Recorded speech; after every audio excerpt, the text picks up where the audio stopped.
What's going on, Stark Wolf? Hey, let me know if you guys can hear me okay.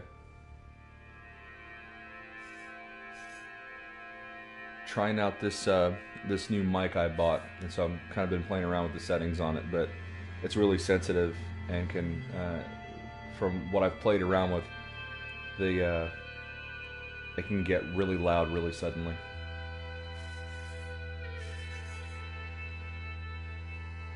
Loud and clear, very nice, very nice. All right.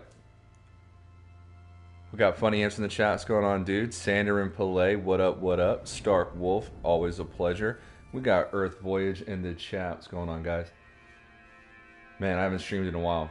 So, I was really affected by, like, that last video I made, just hearing the audio. I honestly, like, did not want to put up any more content until that audio got better. Like, I just went, because I never really, like, listened back to my stuff. So, once I heard that, I was like, "Oh no, no, no, no! we gotta fix that." This is the new mic, Funny Imps. Thank you. Yeah, Zane really helped me pick it out. So the mic that I wanted to get had a lot of really good reviews online, and I watched other videos from other content creators about the mic, and it was something that I could afford, and it wasn't too advanced. Because I'm not at the stage yet. This is my first mic, so like I'm not at the stage yet where I'm gonna like really be all that familiar with Audacity and all that other kind of stuff. So I just wanted something that was a little bit more plug and play, that was better than recording on my phone or my PlayStation headset. You know, as time progresses and I get a little bit more adept with it, I plan on getting a better quality mic. Obviously, the one I really want is the HyperX mic. It's like a multi-directional mic. That's the one that I did the most research on, but it's outside of what I'm willing to spend right now. But like I said, I didn't really want to put up any content until like I got a better mic. Because I went back, because I'd watched a couple of videos from like Legacy Zero and from like MZK, and everybody sounded like so smooth and stuff. And I was really kind of paying attention to it, and I was like, man, they must be using some like really good mics, you know? So I went back and I watched my video, which I recorded on my cell phone and then imported into my video editor. And man, I was so embarrassed, like for myself, bro. I was like, I gotta do something better than that. So, what's going on, TSS? Thanks for stopping by, dude. Yeah, your mic sounds really good too, TSS. By the way, guys, if you guys are not subscribed to TSS, he plays No Man's Sky, but more than that, plays a lot of different games. And make sure that you check that dude out, because you know I don't get to catch it too often, but it's always a great show when I get over to his channel. So,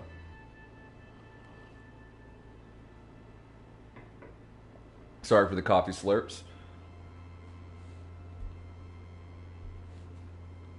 dude. We got Dave Lang in the chat, the one, the only, the legendary, the man, the myth himself. Dave Langer. He is not hidden. Damn right, dude. I'm back. I'm back. I don't think I've put anything up in like a week and a half, 2 weeks. So I've been itching to do it. And actually, this is the first time that I've used the camera in a while as well. I haven't done that in a while either. So Sanderin says, I've been hyped as fuck in the past few days. New Godzilla movie, great by the way. In the middle of some chill graphics design exams. There you go, dude. I heard like mixed reviews on the Godzilla movie, and then like I thought to myself, you know, like these movie reviewers, they're so jaded. Like they see so many movies and they overanalyze these things, and they're not viewing these movies like how a normal moviegoer. Like when I go to the movies, and I go to those like I go to like Look Cinemas or Studio Movie Grill, Alamo Draft House. Like I go to the movie theaters where they're like luxury cinemas, where you can get like drinks and all that stuff, and you know get kind of like drunk. Like when I go to the movies, I want to be entertained. I want to see. I want the surround sound system. I want the giant screen. I want to get lit. You know, when I watch a movie, if I want to see something that's like Oscar winning, I'll check that out. You know, like I'm going specifically for that. But like, trust me, dude. Like a movie like Godzilla is not trying to win no Oscars. You know, it's meant to be like entertaining for the people who come in and watch. And the people that I know that saw it yesterday, they loved it. So I'm definitely gonna be checking out Godzilla. It looks like it's gonna be sick. So I can't wait to see that. Got KJ in the chat. What's going on, KJ? TSS says thanks. It's great having you there. Thank you, man. Thank you. We've been friends for a while, TSS. We don't get to hang out all that much, but I still remember the times that we've been able to play together in No Man's Sky and Ghost Recon. Ghost Recon was really, really fun. I had a good time with that, and I still remember the cave, the laser light dance party in the cave in No Man's Sky. So big shout out to TSS, man. He's been supporting the channel for a very, very long time. So that's awesome. Dave Linger says the next 4 weeks could be big for No Man's Sky since E3 is this week into next and the first week in July. Sean has that speech. Yeah, I don't think that No Man's Sky is really going to have much of an appearance at E3. I just don't see that happening, and I know that apparently Sony's not going to be there. So unless they've got some like really new tech that they're going to show off, I just don't see them happening or see them being there. Now that being said, his speech that he's got coming up, I want to see that because I think that's when we're going to get more information about the third component. Because I think some of the things that they may talk about in that speech may be spoilers for the third component, which is why we haven't heard anything yet. But that's pure speculation. Obviously. Best example, Alita Battle Angel. Dude, I still haven't seen that TSS, and I really got to check that out because I was really excited about that. And there was another movie that was really good called Valerian that the critics like panned, but I thought Valerian was actually really well done. I thought it was a really good movie. Again, you're not gonna go see a movie like that because it's like an Oscar contention. You know what I mean? Like that's not what they're making that for. That's not who they're making that for. By the way, I kicked the stream off at Stark Industries, so I like your bases, Stark. If you ever need help, man, I love the interior design, dude. I can throw some furniture down in your place, bro. You know what I mean? Because your builds are really cool, dude. You know what made me really sad, guys, was noticing that Sword's base is not at the top of this mountain anymore. All the comm balls are there, but the base isn't. I'm not really sure why. But it doesn't load in. Nothing happens. It's not there. It makes me really sad.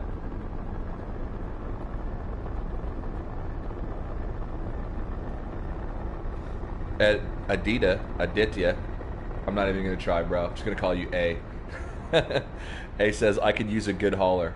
Dude, I love this hauler. It's a mid. It's a tier 2. But I just love the look of it. It's got like a military kind of like drop ship, Halo style like look to it, and I love the gray color. Just not a lot of capacity, but I've already got a 48 slot S class. Apologize for the train.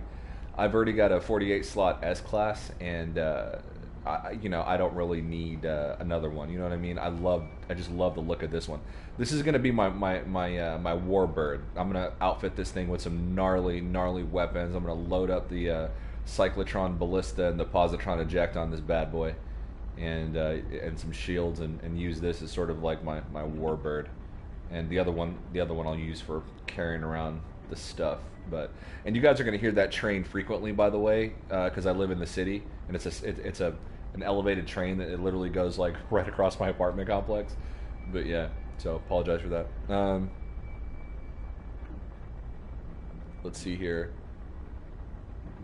Love your hauler, dude. I know, dude. I love this thing. I love this thing so much. Sandrin says, no spoilers. You'll really enjoy it if you like Godzilla movies. Dude, I love Godzilla movies.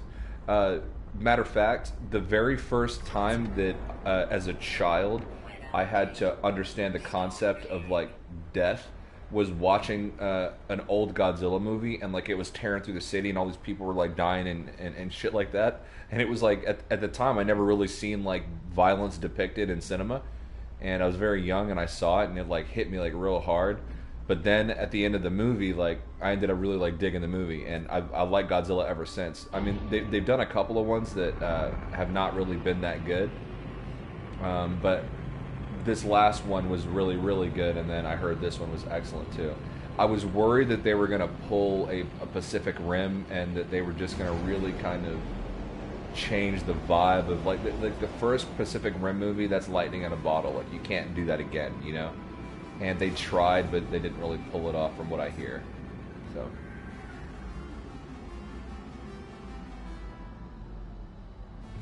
Yeah, Funny Imp's got some sick ship locations. Matter of fact, the I went to go hunt the Sword of Sabish, which was the one that I was really looking for, which was like a fan wing hauler. But the more I thought about it, the more I was like, I'm gonna sit here and spend 5-6 hours probably of gameplay time trying to cop this hauler, and I already have a big fan wing hauler. Like I don't really need that one. What I was trying to do was, for some reason, I've always really liked the panoramic style cockpit with the glass floor.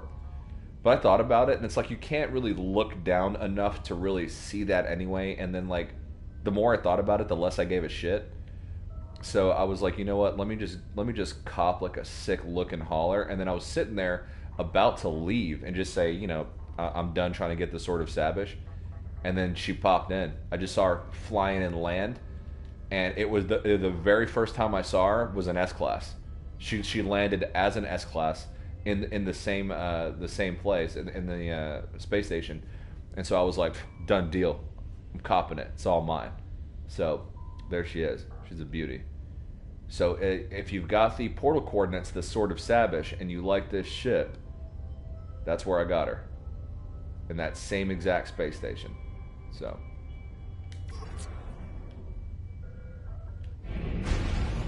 But I don't have any, I don't got this thing rigged up yet. So what I'm going to do is I'm going to call in my hauler and jump into something that's outfitted a little bit better for space travel, because we hub hopping today, so we're just going to bounce around. Ooh, called it in too close. Dave Langer, bro, I literally, when I just read that comment, like, dude, my nipples got so hard, bro, I started picking up, like, radio static, like, AM stations. I'm pretty sure, like, I heard some, like, telenovelas from, like, Mexico type shit, like, when I read that comment, bro. Jeremy Jans is my boy, dude. I love his grade scale. His grade scale is, like, the lowest is, like, dog shit to, like, it's a great time, no alcohol required. He doesn't do the whole, like, you know, 4 out, you know, stars out of 5, or, you know, best out of 10 or whatever, you know. He doesn't, when he grades it, is it good? Is it entertaining? Does the story hold up? Is the pacing good? Done deal. And it's either dog shit, you know, a good time, alcohol required, or, and then his top rating is like awesome-tacular. Or what did Jeremy Jans? I've been watching Jeremy Jans for years, bro. Dave Langer, dude, I knew we were homies, dude. We're like soulmates, dude, but like in the most hetero of ways, you know, because my wife would get jealous, I think. But that's so sick. That's so funny you say that.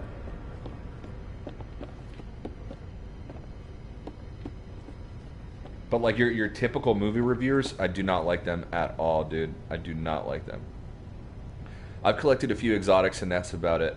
I love the exotics because of the look of them. Yeah, you know, the exotics just look better. But and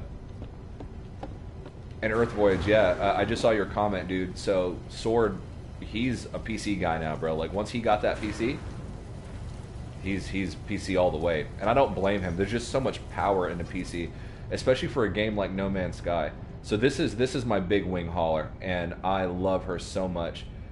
Caroline Kelly, actually, I did like a little poll or a contest in the FDI Amino about what I should name it, and she recommended the Kestrel Huntress.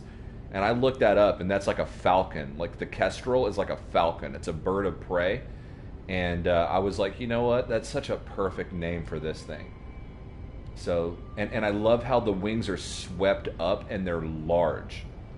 They're upswept. I like the fans with the turbines in the back, with the thruster rockets in the back, and then I love the fans right here, like the fan wing.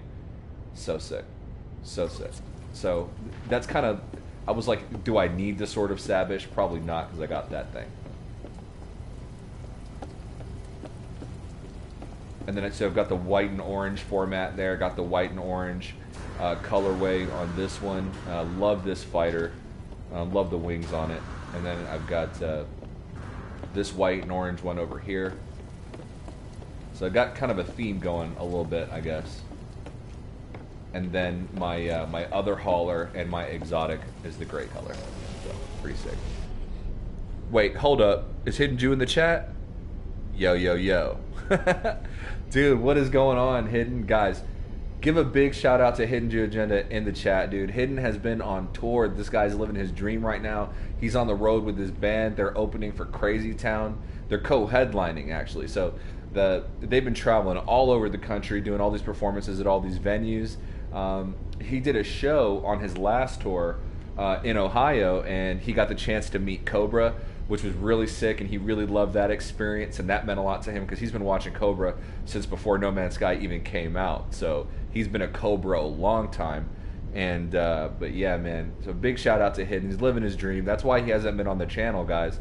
Is he's been hitting the road. He's been grinding. He's been hitting the drum skins and playing all across America, dude. And I posted the tour locations in the FDI Amino. So, you know, if he's coming through your city or your town, dude, take some time to go check him out. And if you like hip hop and you like metal, you'll like Head Trauma. But yeah, the Hidden Goo Agenda. There we go, dude. Cuz Walt in the chat. What's going on, Cuz Walt? Hell yeah. So, guys, the chat can have a tendency to get away from me a little bit because I do enjoy reading the chat, but I also enjoy playing the game. So, if I miss your comment and it's something you really want me to read, I stress this every time. Please just repost that. Just do it again and hope that I catch it. You know, hope and pray that I see the comment. So, do I got hyperdrive fuel? I got a bit. So there's a system that Chimp City has told me about. It's the highest system in Astara before you leave Astara, and apparently it's got some really sick caves. But you gotta keep going up. Okay, so now we're out of Astara. So it's like the very top system apparently.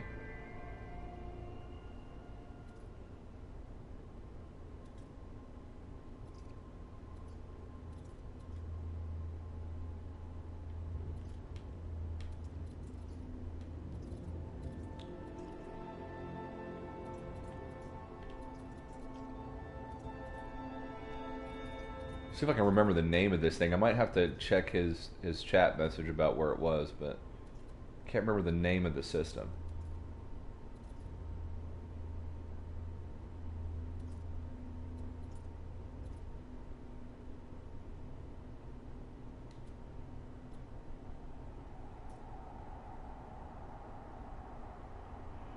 Huh. Alright, so let's scan and see what's happening.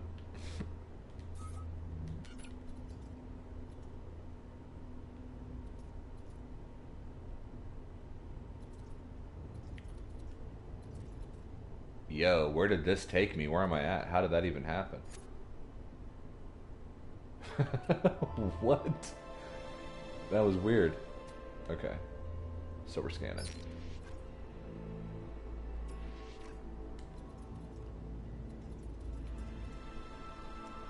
You know what? I'm just gonna take my chances and jump though. Fuck it. I'm Panda. I go where I want.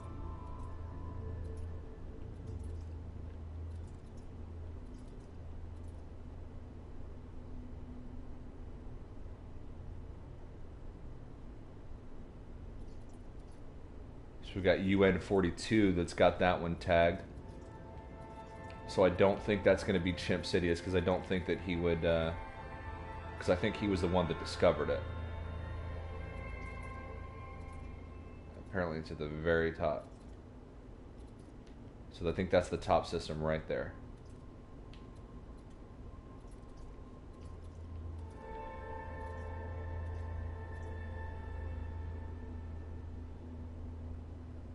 Let's try it. Whatever.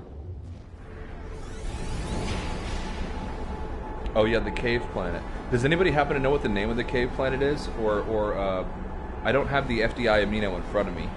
I definitely want to check it out though. Sandrin says, how long do you think till component 3 is revealed? Dude, so here is what kind of pissed me off, man. I don't like how they revealed No Man's Sky Beyond with the teaser.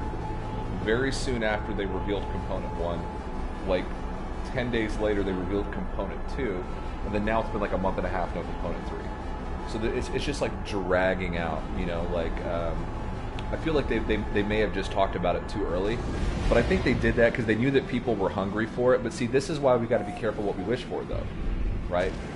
Because people were talking about, you know, oh, we don't want the ARG, but then it's like, well, in the meantime, while we're waiting for this update, what do? The ARG would have been fun. It would have been a way for the community to participate and solve puzzles together and all that other kind of stuff. Now, I think the community's like, well, fuck. Maybe we should have had an ARG. So, you know, it's like, be careful what you wish for, you know what I mean? Dave Langer says, also prefer the video game reviews that are like, buy full price, wait for sale, rent, or pass. Yeah, dude. Jeremy Jans is sick. We got JC Hysteria in the chat. Guys, go sub to that channel. No questions asked. I don't even got to explain it. Just go sub. You'll see what I'm talking about. Plus, dude's a master builder. Real talk. And him and his homeboys, they're killing it right now. So big shout out to Martin Boyd as well for that what is it, that Times Square city build. Like, what? So sick. So sick. But yeah. Guys, hopefully the microphone's holding up. Let me know if everything is still good, everything's still crisp, loud, clear, whatever. I've got the gain control right here on the microphone, so if I'm too far, you guys aren't hearing me well, let me know. I can boost it. Just, you know, keep me posted. Fungal mold planet, but we've got a lot of ocean there. That back there, that's definitely going to be it's going to be a lush planet. Arctic planet. Okay. Okay. And we've got a moon back there. What else we got in the system?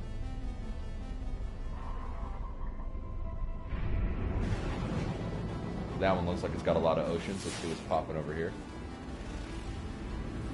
So that's the lush planet.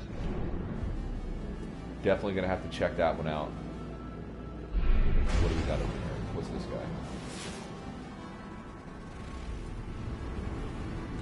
You know, radioactive planets they have a place in my heart. My home system was in the galactic hub before No Man's Sky Next, and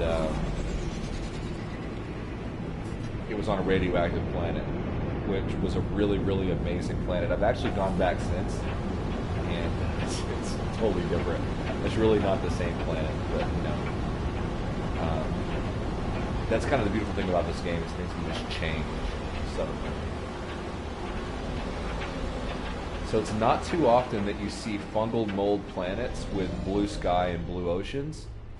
I was streaming one time in No Man's Rises, and I came across one, and it stopped me dead in my tracks, like midstream, blew me away. It was an absolutely gorgeous planet, and this looks very, very similar. So this is exciting. I can't wait to go explore underwater right now. So. Just hub hopping, doing some exploration. There you go, there you go. JC says, so what are you doing in game today? Really not doing much, honestly. So the hub hopping series is just real chill. It's like laid back, you know. So I'm in the FDI Hub region right now in Astara, which is the main region, the capital region. And then we have member civilizations that are part of the FDI collective that exist around and near Astara. But the Hub Hoppin' series is just, we chat, we hang out, and we just check out some planets in the hub system, maybe some I haven't seen before, maybe look at some cool base builds on the way.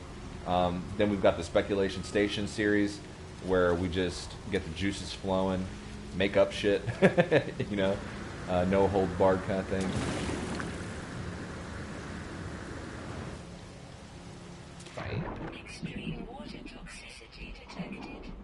I'm wondering if this whole planet is going to be shallow all the way across, or if we're going to have some have the opportunity for some deep water here. No, because I'm pretty far out and I'm not really seeing anything. I do need to throw some life support in here. Hazard protection needs some stuff. Got nothing for hazard protection. Well, damn.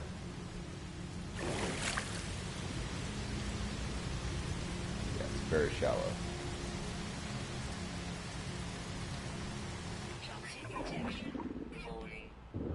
But it's starting to dip down a bit here, so we'll see.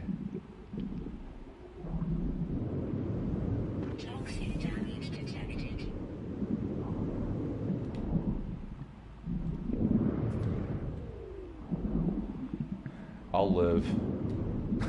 I know I'm getting toxic damage, like, real bad. I keep seeing PlayStation VR ads. Alright, so I've been checking at work because I'm a Verizon VPL, but I work out of a Best Buy store in Frisco, Texas. And I've been checking the back room. And I've been seeing VR bundles coming in for different games, but nothing for No Man's Sky, so I don't... And I talked to the Sony rep, the Sony PlayStation rep, and he said that from all the meetings that they've had, that there's no information on a No Man's Sky bundle, but he did say that they talked about No Man's Sky Beyond, and he said that existing fans are really going to love the game after No Man's Sky Beyond because of the features that they're adding. And he said that it's also going to do a lot to attract a lot of new players. That's kind of a broad and general statement, so I don't know how much he actually knows, but that's just sort of what he put out there. And he said he couldn't really tell me much outside of that, but he said that Sony is actually really excited for this new iteration of No Man's Sky and the new online features that it brings. And that was, he said that was specifically, in his opinion, the major standout feature. So if that's the major standout feature, not too excited about that, and I don't think that guy really knows as much as he would like me to believe that he knows. So yeah, the water here does not get very deep at all. I'm going to try to get back to my ship. We'll go check out some other areas around here and go to the next planet. But he seemed pretty sure that as far as a VR bundle is concerned, like buying a PlayStation VR that has No Man's Sky packaged with it, doesn't seem like it's going to be the case. But who knows? That would have been a really, if they don't do that, that's a huge opportunity missed, because that's going to sell a lot of VR units when Beyond drops, to be perfectly honest. Part of me still thinks that we're going to see this update in June, but I don't know. We'll see. There's still people out there that believe it's still gonna be pushed out to August, and we haven't even got Component 3 yet. So that's very possible.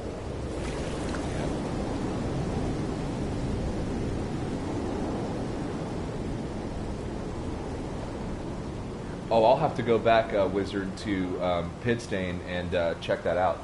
The last time I saw it was when you added that area below the main area that was originally there. Was the last time I saw that base. So if you've added on more than that, I haven't seen it. I need to go back. I'll do that before I end the stream today. Extreme water toxicity detected. I'm on. Toxic damage detected.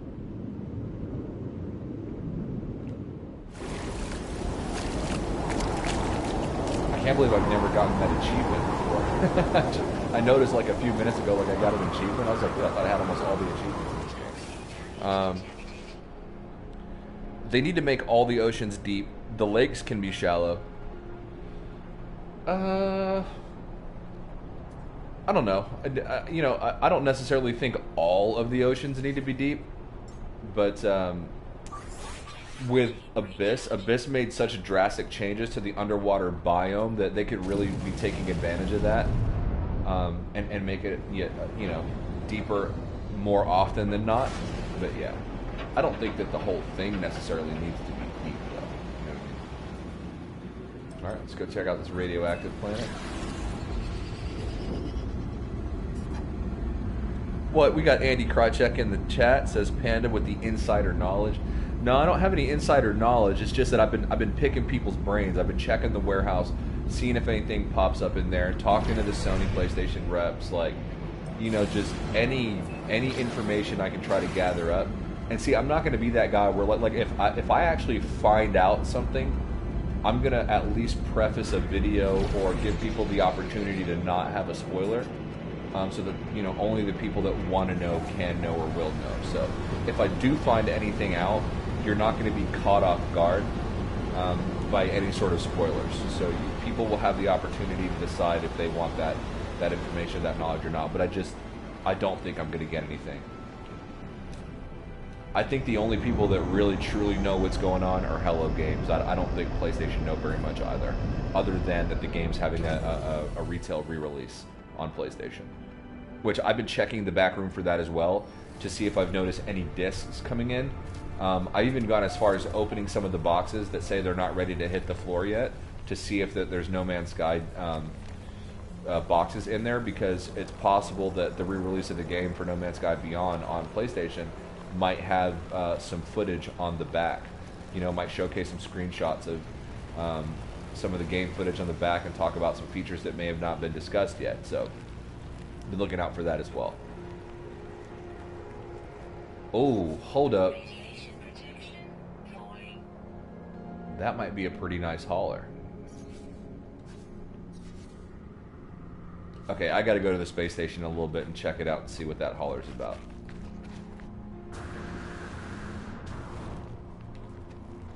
Got the fan wing hauler. That's a community favorite. Everybody loves the fan wing haulers.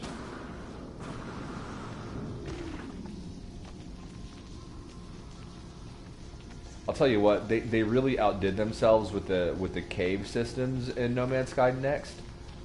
But what they should have done that I really appreciated about some of the older versions is the caves should be darker but have more of those like glowing spires and stuff like that.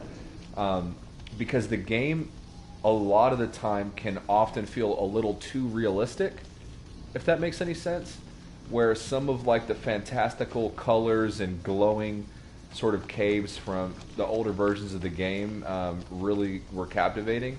I'd like to see some of that return. But as far as like the shape of the caves, how deep they go, how wide they can be, how cavernous they can be, they've done a really, really great job.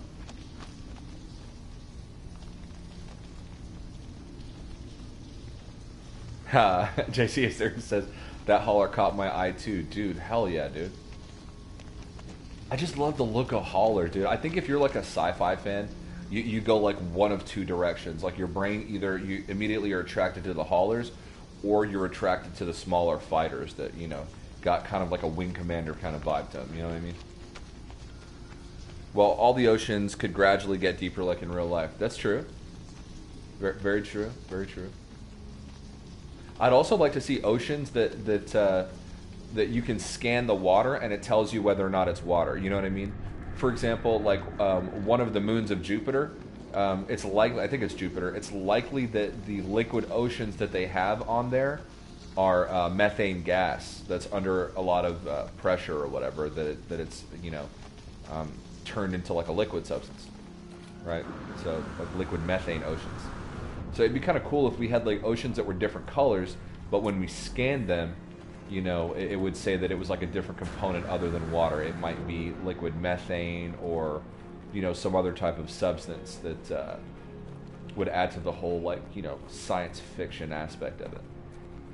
Rather than just have an ocean that's inexplicably a different color. Okay, so I really love the look of this right here. I'm going to go into camera mode just real quick. I love when I see things like this in the game. So, like,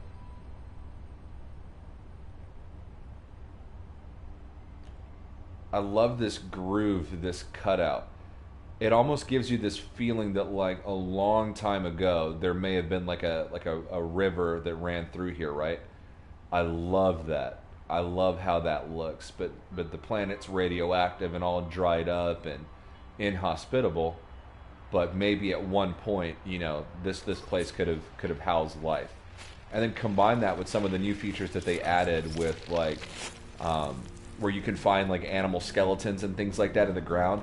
It kind of adds to that feeling of, like, hey, at some point in this planet's ancient history, there were these other creatures that lived here, and that this planet could have been very different looking. It's pretty cool. I only build underneath. Just wondered if it loaded in for you. I'll check it out. We'll definitely take a look at it to see if it did. I feel like I saw everything, so we'll see. 1.0 still has the best caves. Dave Langer, I would agree with you there. So I bought the digital copy of the game when it released, but after some updates, especially after Next, I do get hungry sometimes for older things in the game. I will never trade Next for the older versions of No Man's Sky. Next is by far the best version, but there are certain aspects of the previous games that I really like. Pathfinder is one of my favorite updates ever. So I specifically went out and bought the hard copy so that I can do a USB save backup, delete everything off my PlayStation, and then put in the day one version with my PlayStation disconnected from the internet so that it doesn't update. So I've actually played the version that most people have not played. Because if you bought the game when it came out, there was the day one patch, so very few people have actually played 1.0, like the very original release, because there was a day one patch. So if you want to play that version, you have to essentially back up your save file to an external source like a flash drive, delete everything off your PlayStation, disconnect it from the internet, and then run the disc back in to play that day one version. And things were different, resources were different, your ship fuel, all that stuff was just slightly different in those different versions of No Man's Sky stuff. So even in that sense, from what they shipped versus what people played on day one, the game has changed so different, or changed so incrementally over the last 2.5 years, that it's kind of crazy when you think about the transition the game has made. It's not even the same game. Calling them updates really doesn't do it. We're playing No Man's Sky 2, in my opinion. Next is No Man's Sky 2. To think otherwise, to me, is sort of like naive. We're playing No Man's Sky 2. A lot of people weren't happy with the original release of the game. Hello Games kept working on it and gave us No Man's Sky 2. That's what I'm thinking. I do want to give another big shout out to Andy Krychek, who I saw earlier in the chat. I actually moved into his home system before No Man's Sky Atlas Rises dropped, and I was his next door neighbor for a while. So before the Galactic Hub got up and moved, but it took me forever just to get to the Galactic Hub to begin with, because I went the old school way, and by warping there and playing a little bit of Black Hole Roulette. And it took me so goddamn long to get to the Galactic Hub that when Atlas Rises dropped and it kind of changed everything and the Galactic Hub resettled, I just fucking stayed there. I was like, you know what, fuck it, I'm here. You know what I mean? I love how you can kind of get anywhere now, but I think it takes away from the exploration. Me and Dave Langer have had some differences on this. He believes that multiplayer currently is broken and that needs to be completely overhauled and done differently, and that it takes away from exploration, the way that you travel in the game now. And I think that they could just implement a few minor changes to kind of fix that. But in a sense, yeah, you could say that it's a bit broken. But we're like that old grandpa that's like, oh, back in my day, I had to walk through 6 feet of snow with blisters on my feet to get to school. It's like, I feel like we sound like that sometimes, because really we were playing an incomplete version of the game, and navigation sucks, still sucks, the galactic map is still bad, and we had to go through a lot of effort to try to get to a place, and it really brought people together, and we were part of this experience that other people don't get. At the same time, the new navigation system and the portals and being able to join people's lobbies makes the game a lot more accessible for casual players and people who may not have tried No Man's Sky. So in a way, it kind of allowed the game to stay alive and attract new players. But yeah, they've got to rebalance how we travel space in No Man's Sky for sure. Love the texture of this this cave here, how it does like just that sort of loop shape with all those kind of like banded lines going around like that. Looks really cool. It almost looks like, those ice caves that you see pictures of like in Antarctica and Alaska and shit like that, like in those glaciers, or like a wave that you'd surf kind of. I don't know. Pretty cool. Terrain is better in 1.0. No, I disagree, Dave Langer. Terrain is not better in 1.0. I fucking disagree with everybody that ever says that. Excuse my language. Yes, in older versions of No Man's Sky, you had weirder terrain. Like, you had, like, huge jutting spires that came out of the ground and all that. But everything felt so compact. The ground was too jagged all the time. Like now you have more vast areas of flat with gradually increasing in elevation landscape, which I actually prefer. I do wish that there were areas of the landscape which had those like jutting, craggy rocks. I do wish that they were still part of the game, at least to the extent that they were. But I mean, when you land on a planet and the entire planet is just like this undulating, giant craggy spires sticking out everywhere, it didn't feel believable to me. That the terrain feels much more believable now, and it helps with the draw distance because the draw distance has been increased. So having those longer areas where you can see way further away, and the landscapes start to kind of crest up on you, I think that's just a much higher quality, or I don't know. It's just a better way of pulling it off, I think. The graphics are better. Do I want maybe some punchier colors? Yeah, because I think that the game had a visual aesthetic that was really pleasing before. But in terms of textures and fidelity, graphics are better now. I think that the terrain is better now. Oceans are certainly better now. Caves, the shape of the caves, how big they can get, that's definitely better. But I agree with Dave Langer in that caves were much better looking in previous versions, color-wise, and with the glowing sort of lights, and it kind of had this like ethereal kind of thing going on with it. So that aspect of it I preferred. But yeah, base building, obviously. Being able to build a base anywhere you want, like, that's sick. I actually talked about that before Next dropped. I made a speculation video about how I thought it would be really, really cool, and I even talked about it on streams. Not saying that I had anything to do with it, but it's funny because I feel like Hello Games really, they listen to what people in the community are asking for, and then they give you that. Because I said, wouldn't it be cool if you can just put a base anywhere?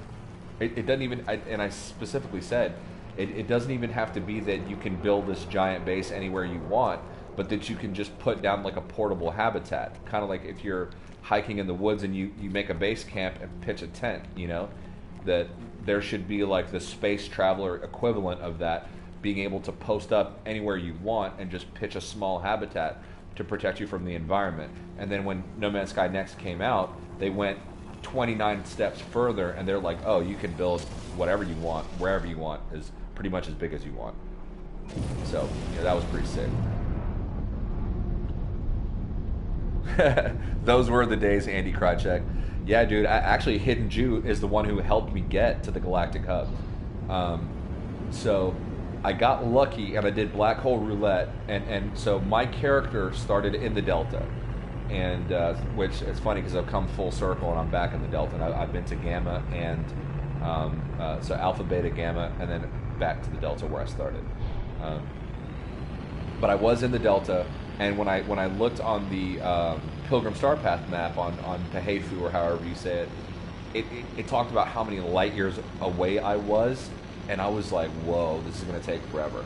So I like figured out, or I discovered that you could do like the Black Hole Roulette thing by doing a little bit of research online, and I found a black hole that dropped me off a much more reasonable amount of jumps away from the Galactic Hub, but I had trouble navigating, and Hidden Jew had it really nailed down, like how to properly navigate in No Man's Sky.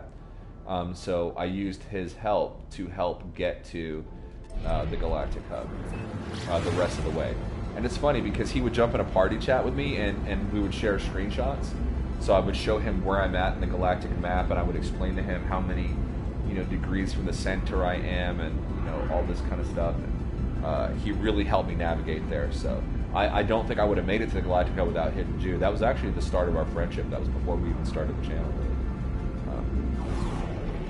But the channel officially started a day or two before I actually got to the Galactic Hub. We streamed 2 streams before I actually got there, and then the day after I made it to the Galactic Hub, Atlas Rises hit, which is really cool. The terrain in Next is way too similar to everything else, and 1.0 it was all much different.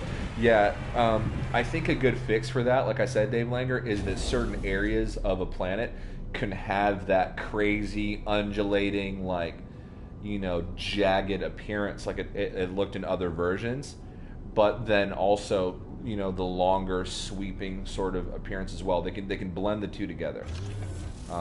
I don't know how easy or hard that is with a procedural engine, but it's definitely something to think about, you know. Cuz Walt says, is Beyond going to be the last major update for No Man's Sky in general? I know some people think so. I know like Legacy Zero thinks so. And I've been loving Legacy Zero's content, and I agree with a lot of the things he says. And I'm kind of on the fence about this one. What I will say is that I'm leaning more towards it not being the last major update. It's all going to be informed by sales performance. Okay? I'll explain why. Hello Games is working on other titles. We've got The Last Campfire coming out. We've got all these other things around the corner. Okay? If you look at this from like a business standpoint, do you think that after the backlash in 2016 that Hello Games could have released another game? Would anybody have bought it? Would they have been taken seriously? They would have been like laughed out of town. They could not release another game until they made certain changes within the context of No Man's Sky, which they did. So they fixed a lot of the issues that like No Man's Sky had, right?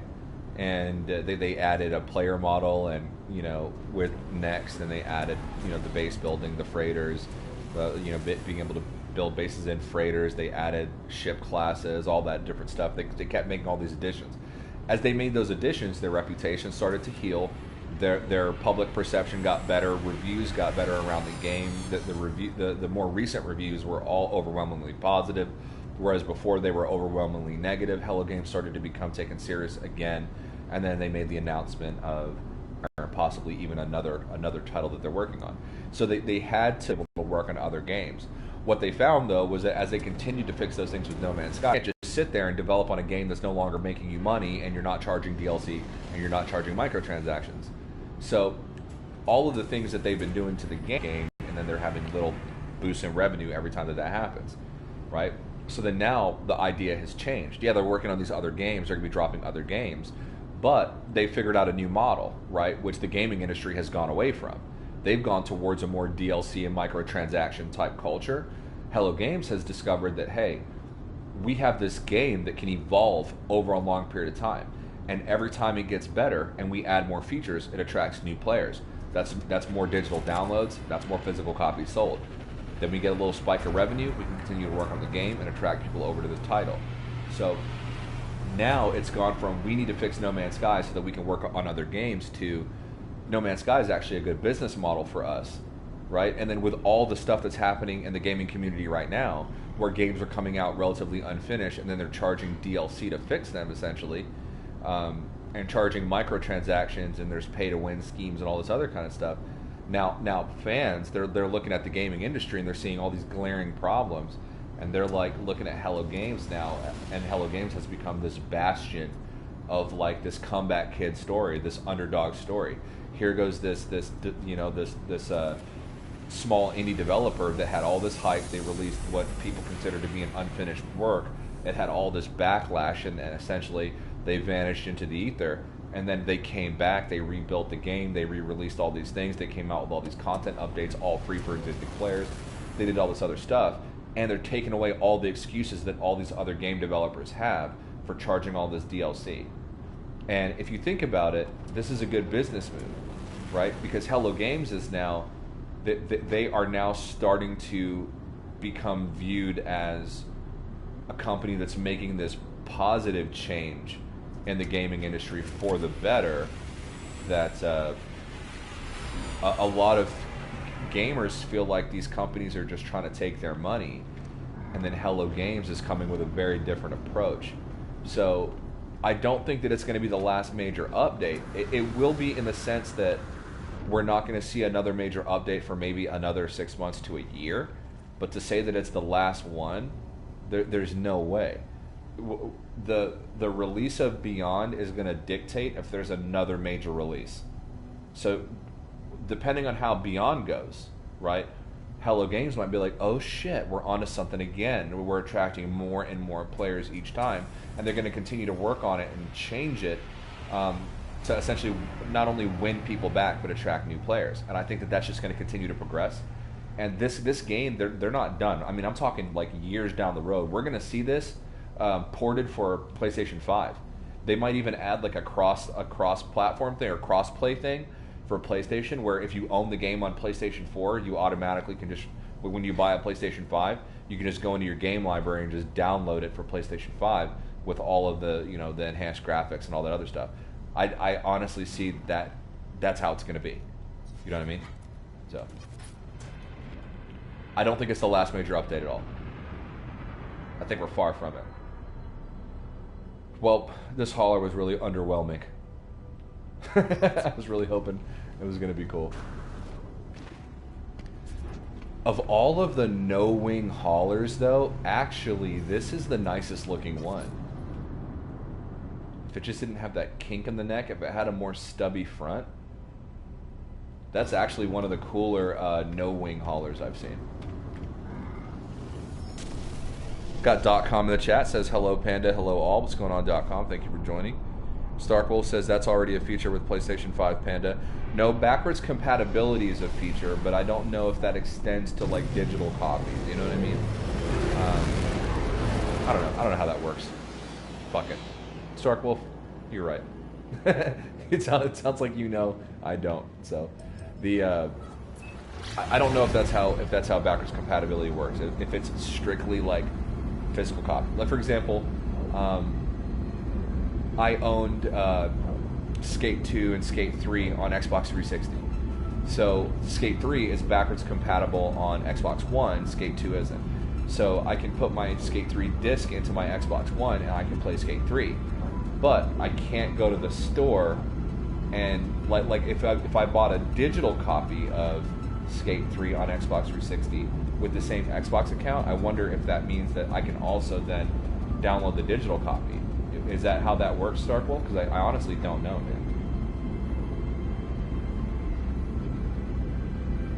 man. Hell yeah, I love Panda Bear. Cuz Walt is pitching a tent watching your stream right now. That's what's up, dude. Dave Langer says they need to bring back the filter so everyone can pick the color filter they like the most, and that would make everyone happy. Yeah, I mean, they have like the classic filter already, right? But all it does is just give it more of a sepia tone. It would be cool, like you said, if you can just pick like a classic No Man's Sky filter, but it actually just made the colors like classic No Man's Sky. But it wasn't just the colors that made No Man's Sky look like that, like in the previous versions, like what we saw like in the original release and E3 and stuff. It certainly was not the colors, bro. What it was the textures. It was more of like a cartoony, like a low-res texture. The textures now, they're much more detailed and higher resolution, and therefore they seem to be more realistic. You know, so I think that they would have to completely change the graphics in general to kind of get back to that.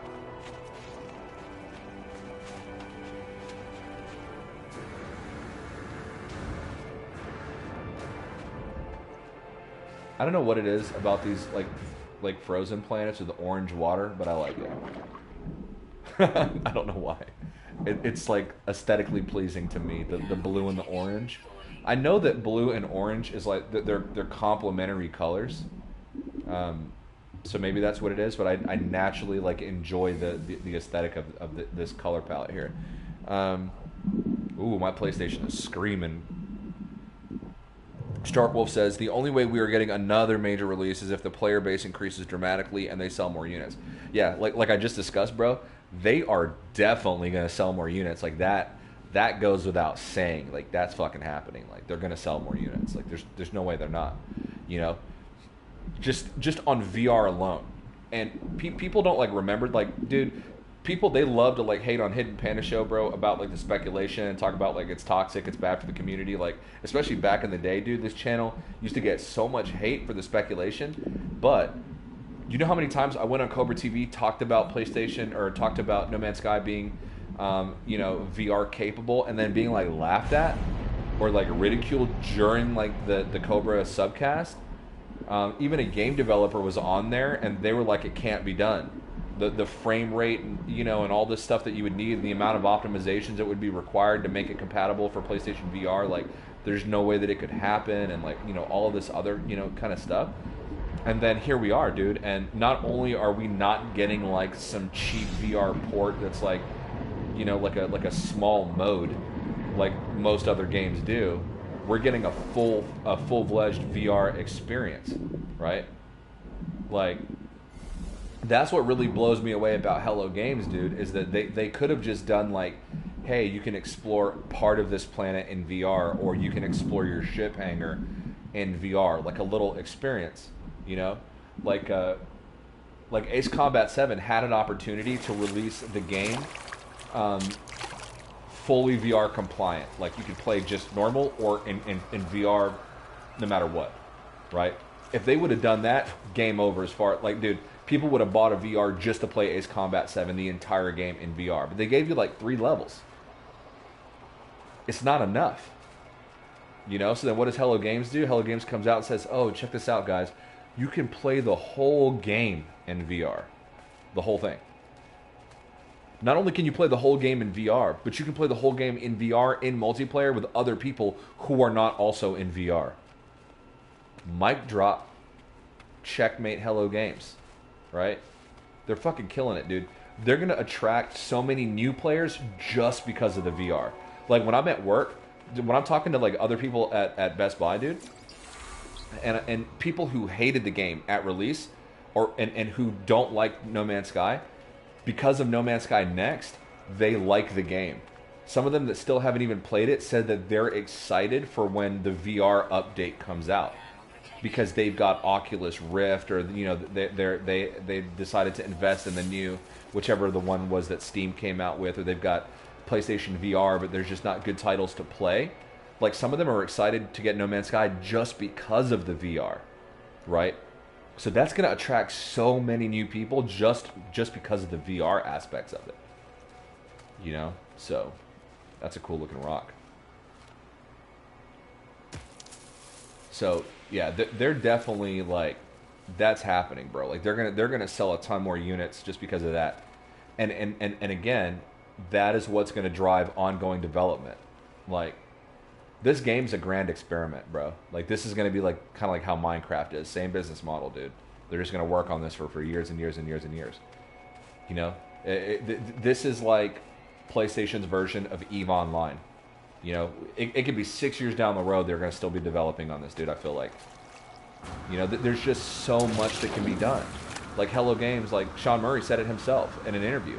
He said that not everything is possible with No Man's Sky, but a lot is possible with No Man's Sky, and that they feel like if the community lets them, that they're going to be working on this game for a long time. Right? A long time is not 3 fucking years. You know? Oh. Something hit me there. A long time is not 3 years. So we've got plenty of No Man's Sky left, dude. We've got plenty of updates, got plenty of new content coming. This game is going to be around for a while, and we're all going to still be here and still playing it for a while, you know. Let's see here. Let me get caught up on the chat. If they had multiple biomes, that would help fix that issue. Yeah, if they had multiple biomes on a single planet, that would be awesome. Throw a bunch of dead planets out there, a couple of really interesting ones scattered throughout, planets with multiple biomes. So being able to put multiple biomes on one planet and making lush planets more rare, and making life harder to find on planets more rare, would help with the variety problems that the game has as well. I feel like. I love how, like, there's herds now in the game. That's pretty cool. Like the herd mechanic. And if you watch them, like they don't just hang around the same spots like they used to in Atlas Rises. They'll like walk down to the water's edge and like walk along. Their patterns, their patterns of movement are much more varied than they used to be. Fuck it, I'm gonna walk back there. I'm gonna call my ship up. Too lazy. Where can I have you land? Damn, I guess I gotta go back to it. Ah, there we go. PS5 needs a new game. No Man's Sky 2. PS4 will just hold that version back.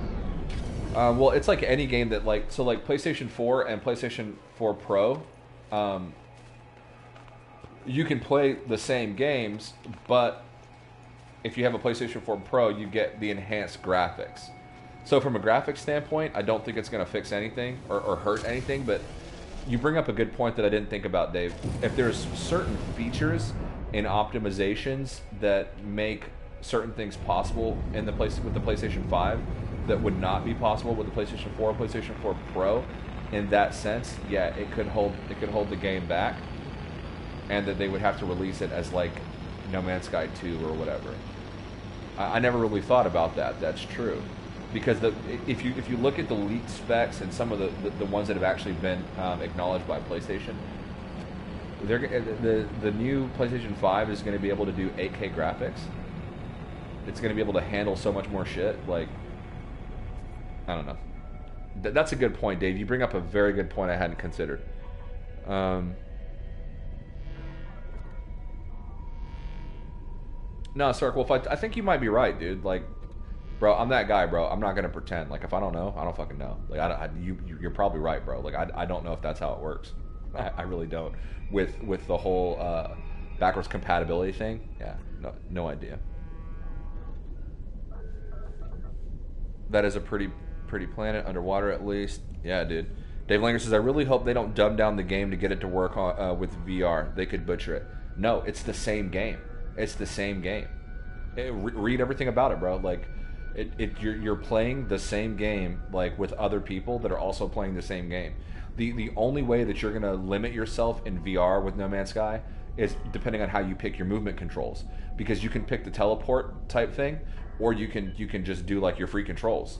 But they added multiple play options for different people who have different levels of motion sickness and nausea. You know what I mean? So they're gonna cater it for everybody. You best believe. I don't get motion sickness, dude. I don't. I was born on a Caribbean island, bro. I spent my whole life on boats.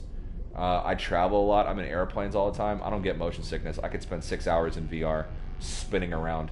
You know, I played Eve Valkyrie in VR for several hours. I've played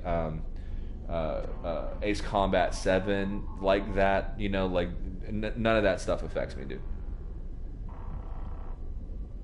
So you best believe I'm gonna play No Man's Sky with like the free controls, like how I play right now, but with a VR headset on, dude.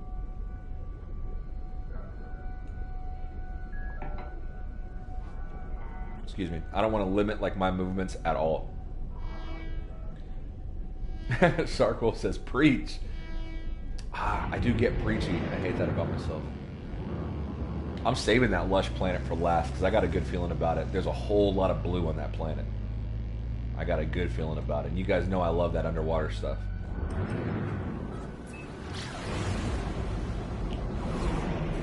check out a moon. I saw a moon somewhere.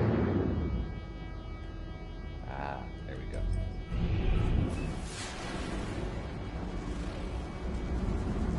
Shaxby Nawa. It's a pretty cool procedural name. It's actually pronounceable. Ovinescu X9. I love Anya's moon. Iglia Omega. That's such a cool ass name, dude. Maybe I'm biased because it's like in our hub or whatever.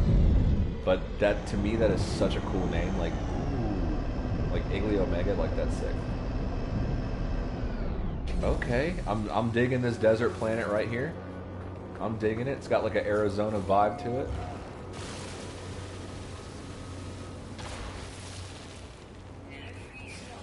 Very nice, very nice.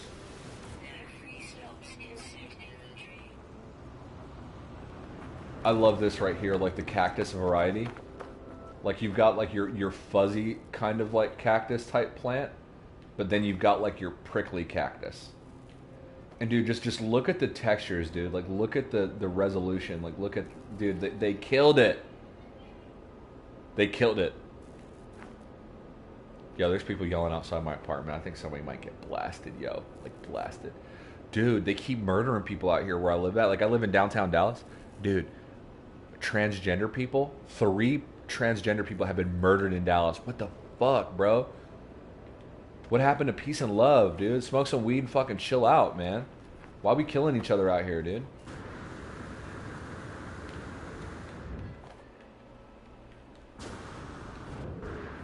That's what I do. I don't let my wife like walk the dogs at night. No fucking way, dude. Panda Bear goes out at night. Ain't nobody running up on Panda. Get knifed up, cuz. Dude, I'm like 255 pounds, dude. I'm over 6 foot tall. You ain't running up on me. Not one-on-one anyway. I can smash your head wide open. But dude, that's the drawback of living in the city, dude. It gets dangerous out here, dude. It gets real, dude. There's always like cops and stuff at my at my complex. There's always like ghetto birds flying around, dude. Like it gets wild out here, man. My car got stolen. I'm sure you guys remember me talking about that. My car got jacked just down the street from here, dude. That's where I live, bro.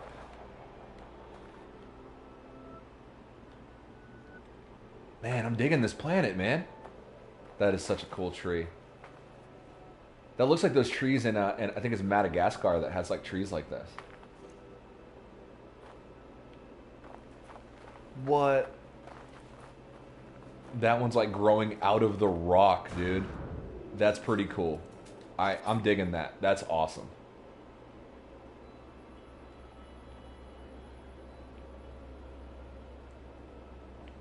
Sorry, guys. I got to get that screenshot. And I know I'm in it, which kind of bums me out. I'll have to crop it out. I'll have to get rid of it somehow. That's so sick. The top of the tree. It's gone.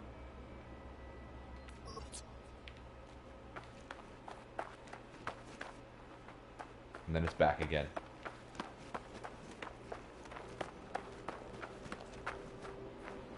And it has like a red tint to it. I just noticed that. This planet has like a red glow. Probably from the way the light is hitting and bouncing off of... Oh, dang. You can actually see like the jet streams. And they move. I've never noticed that before. Have you guys noticed that before? You can actually see the jet stream air currents in the upper atmosphere. Have you guys ever noticed that? What?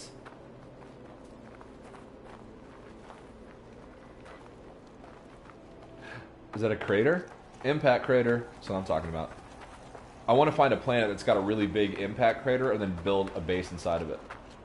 I think that would look really, really cool. Okay, this is a really sick planet. I'm digging this planet. Please.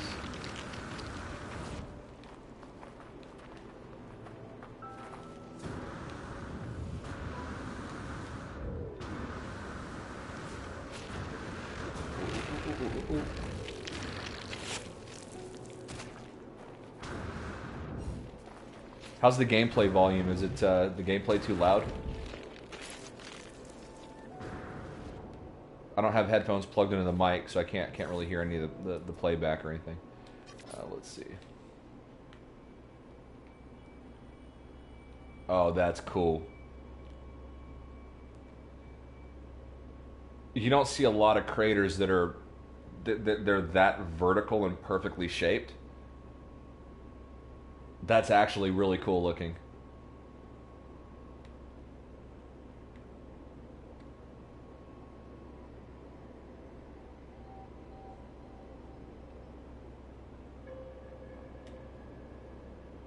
Sorry guys, I'm not even watching the chat right now, dude. I'm so like into this right now.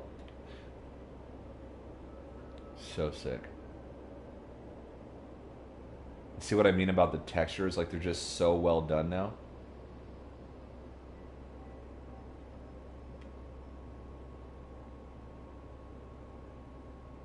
That's awesome. Glad I stopped by this moon.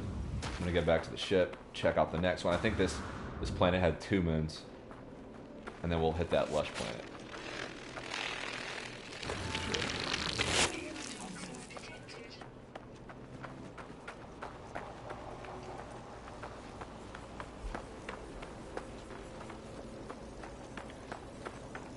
I think NMS is gonna be Hello Games Minecraft, Dave. I really do.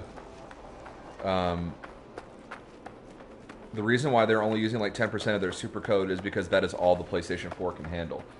I think, yeah, like I said, Dave, you bring up a point that I've not really considered. I think that actually, to the same train of thought that you just brought up, where's my ship? I lost track, so I was looking at the. There we go.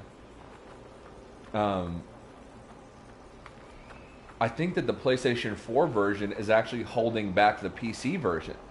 You know what I mean? I think the PC version can really do a lot of things now that the PlayStation 4 just can't really handle. And so in order to have a consistent and similar experience across the board, I think that they've got to throttle back what's possible on the PC just so that the PlayStation 4 version could be the same. You know, you bring up a very good point that really, in order for this game to evolve where they need it to go, that there might have to be a PlayStation or a No Man's Sky 2. Like that day may have to come. Never really thought of it like that, man. Fuck you, Dave Langer, coming up with good points on my stream. Very cool. That's very, very good thought. Dude, we got J-Spot in the chat. What is going on, J-Spot? Dude, glad to have you here, man. Long time no see. Well, it's because I haven't fucking streamed in a while. But thank you for stopping by, J-Spot. Dave Langer says, I mean, dumb down the game for everyone since VR and non-VR are playing the same game. I just hope non-VR players don't get a watered-down version of the current game. I don't think that that'll happen. I really don't. I just don't. I don't see a world in where Hello Games will do that. Like honestly, like full on, like for real. I just don't see that happening. Hold up, we got Thunder Humping Turtle Duck Interloper in the chat. That's right. That's right. Just because you named it THDI, bro. THTDI, bro, doesn't mean that, like, I don't remember the real shit, bro. Just because you know, wanted to make it easier for people who can't read Thunder. I haven't forgotten that your name is Thunder Humping Turtle Duck Interloper. Probably the best name on YouTube. What? Why would you shrink it, dog? Embrace it. Embrace it, Thunder. Embrace it. Thunder Humping Turtle Duck Interloper, bro. Embrace it. I want to see that long-ass name when you enter my chats, cuz. Well, what's going on, dude? How you been? I watched your I guess it's really considered a re-upload, but that 2015 Sean Murray interview, dude. Good stuff. I like to go back and see some of those old interviews like that. It just kind of, it takes me back, dude. It really takes me back. The launch experience of this game is something I'll never get to relive again, dude. I still remember the moment I left a planet in this game for the first time. That's a feeling, bro, I'll never get back. You know what I mean? I'll never get that back, and that makes me sad to this day because that was a big feeling for me, man. That was some meaningful shit. All right, let me go on the back side of this planet because I think that's where the other moon is.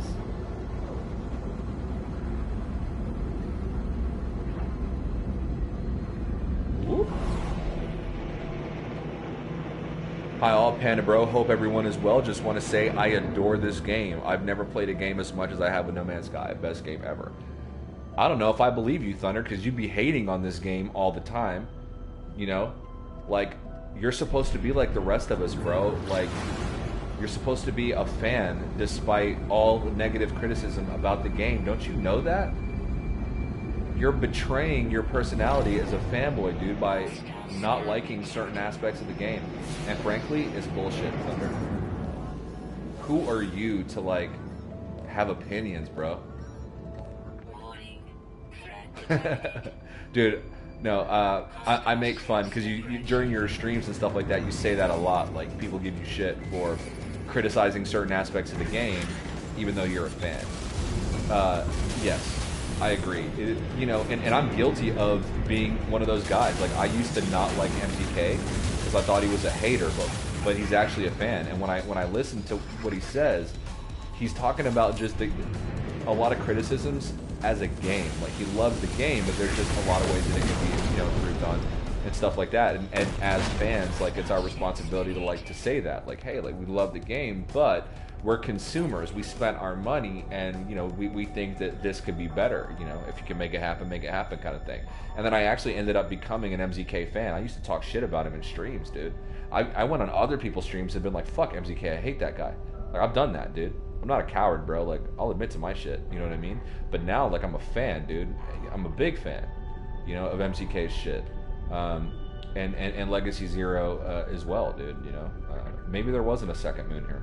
I'm tripping. But yeah, dude. So I was just kind of being sarcastic about that. But dude, glad to have you in the chat, dude. I know.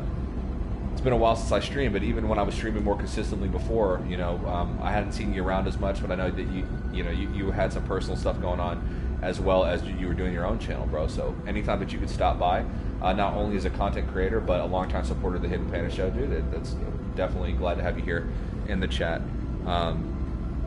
J Spot says, how's the new life, Panda? Pretty good, dude.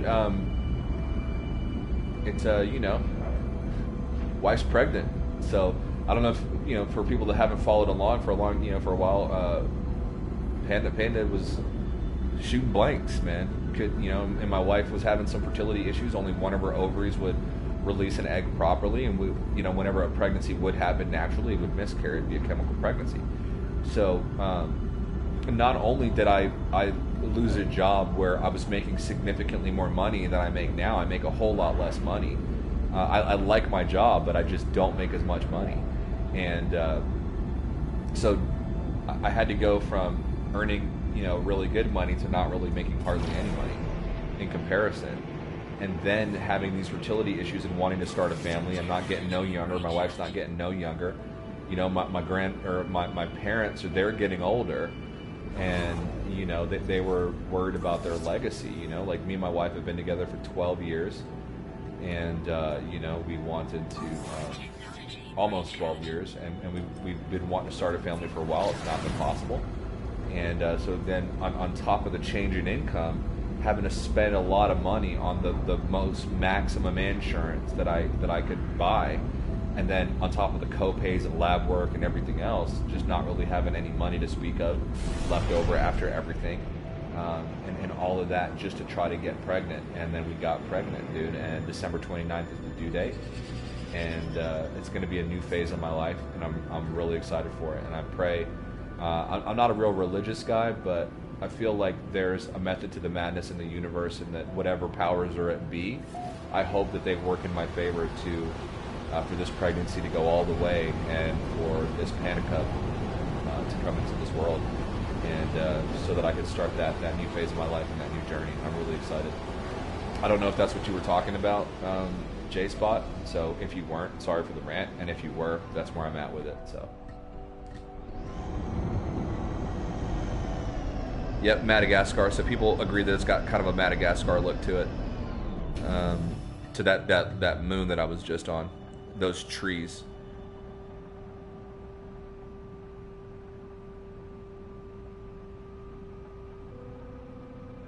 Oh God, you don't want to bring up politics. No, I don't. Sword was trying to warn me in the chat, like, Panda, don't go down that road. Don't go down that road. I'm active and interested in politics, and I wanted to go to school for journalism. I wanted to be a journalist, and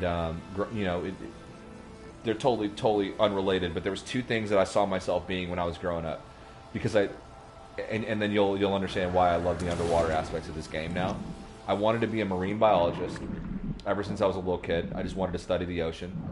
Growing up on an island and being near the ocean and swimming all the time and seeing all the different fish, and it was just a natural inclination that I had. Ooh, I'm digging. It's just a natural inclination that I had, you know. So I wanted to do that, or to be a journalist because I've always been interested in politics. So I wanted to start a second channel called. Well, I'm not going to say the name because I don't want anybody else stealing it. But I thought about starting a second channel that was built around politics. But I don't know that I want to do that because I think that it would possibly alienate me from my existing fan base on this channel. Because then people might be like, oh, well, I don't agree with that son of a bitch. You know? So, anyway. I know you made that comment in reference to the transgender people getting murdered in my city. But that wasn't political. That's just facts. Some shit's been happening. And it just, whatever's going on, it just needs to stop because, you know, I got a pregnant wife and I ain't trying to be near all this violence.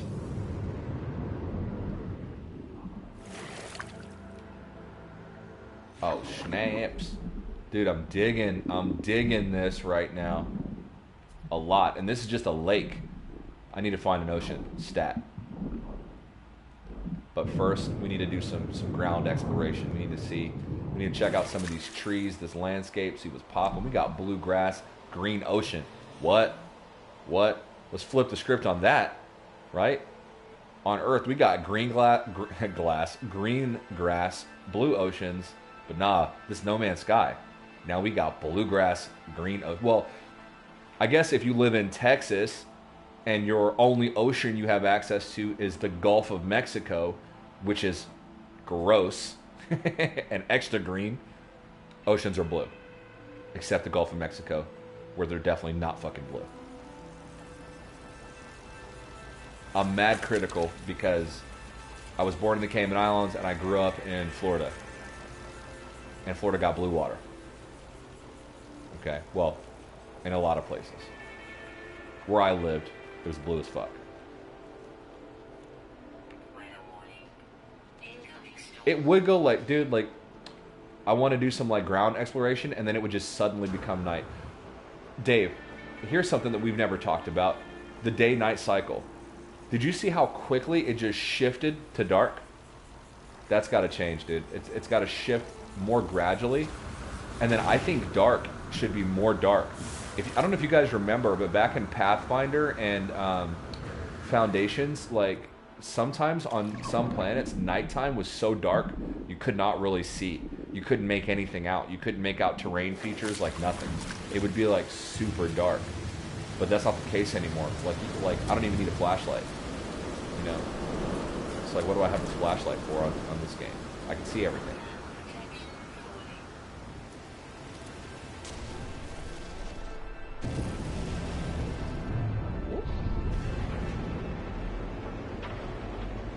All right, so let's fly to the daytime side of the planet. That never gets old. Just even saying that, like, oh, it's dark here. Let me get in my ship, fly into space, and go on the other side of the planet where it's daytime. Name another game, y'all. Name another game.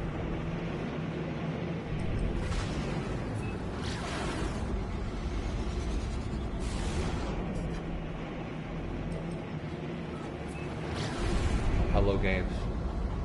Hear me out. If you come across this, I'm really reaching out to you here. For real. This is real talk. This is a real talk with Panda right now. Okay? It's 2019. Y'all gotta let me steer the ship and pulse drive. Okay? We need change. We need change in this country. We need change in the world right now. And I want to see the ability to steer and pulse drive. Okay? I know that was like a sudden shift, but like, real talk. Come on. Help me out. And a different warp animation. Y'all killing me with this. I gotta keep dropping out and then punching into pulse drive. Throw me a bone. Come on.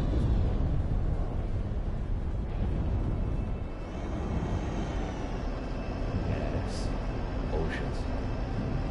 Or at least a really big lake. One of the two. Whatever it is. First, check out the trees. Oh, we got trees and mushroom caps. I can't say that I've seen that. Not that I can remember anyway. We got purple and green bushes. I'm digging the colors. I'm digging the vibrancy.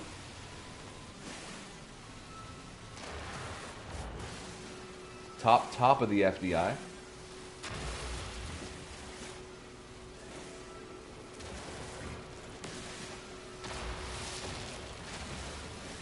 Can never have too much carbon. Condensed carbon, that is. Okay, good density. Good density. Trees and stuff are close together. I'm digging it. Good shadows. Okay. I just wish this area was a lot larger.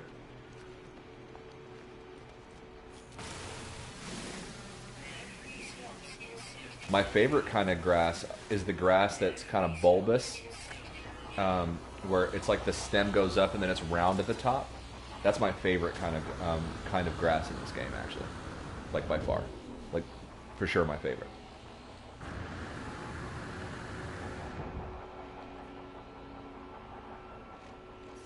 Go to photo mode real quick.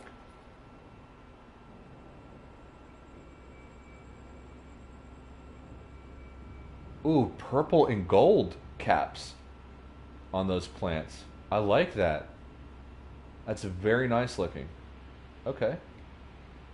Oh, it is an ocean, so we're just happen to be in a bay. Okay, cool. All right. Let's go for a dip.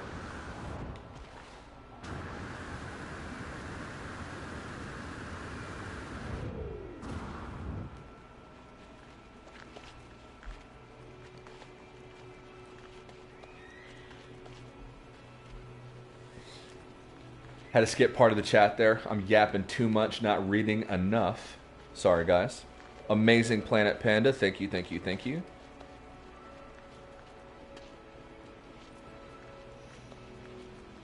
Not the kind of grass you smoke. Yeah, dude. A bunch of Corexit was dumped in the Gulf of Mexico. Binds the oil particles, making them clump and sink. Well, that's good. But that's not what makes it green. So, it's the type of like for example in the Caribbean and ooh, I've never seen one like this. Oh, what? Yes.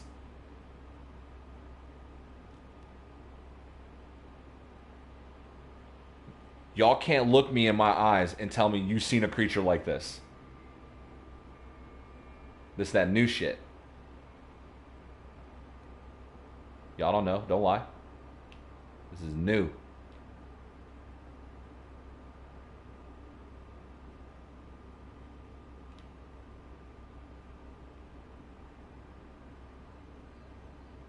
Dude, I've never seen one like this.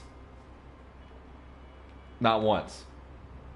Tell me in the chat if you've seen a creature. I've never seen one like this. A real day and night cycle would be dope. Yeah, or at least like longer, like a longer one. Like for example, like I've been playing a lot of Assassin's Creed Odyssey lately. Those day and night cycles. Did somebody join my lobby? Marty Merrick, what's up? Oh snap. Okay, that's cool. The day and night cycles are like in Assassin's Creed Odyssey, they're like mad long, you know, and the transition it goes, you know, into like you see what's happening as it transitions. But in No Man's Sky, a lot of the time it's like day, it starts to get dark, and then just suddenly it's nighttime. So that can be resolved for sure. I've not seen a dinosaur creature like this, dude. I love it. Is it friendly?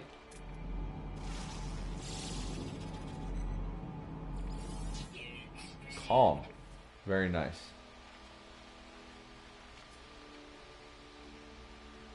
Hey.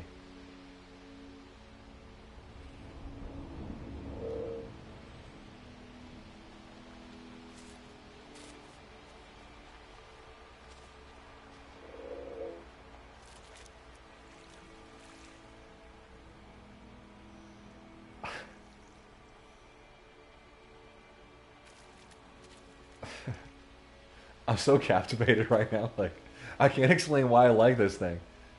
I just love this thing. I'm about to cry. Like, I love this thing.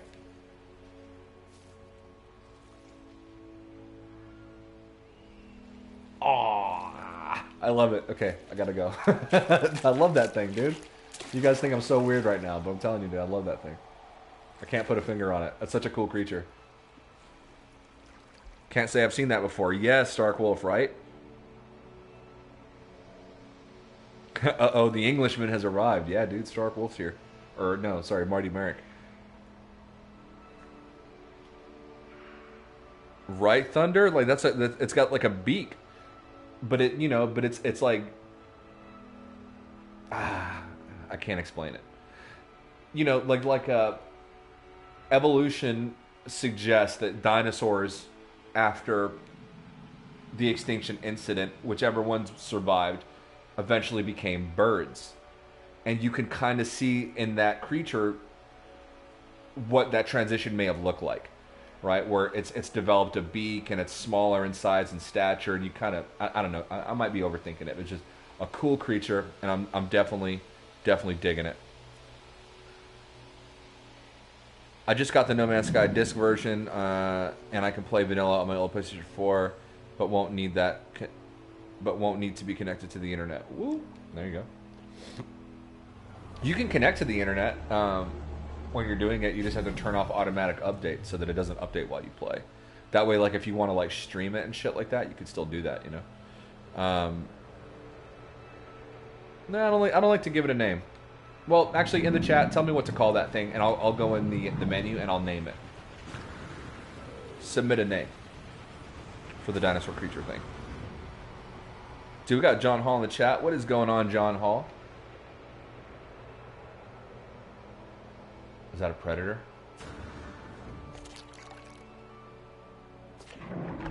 Oh, I think we're approaching a drop off.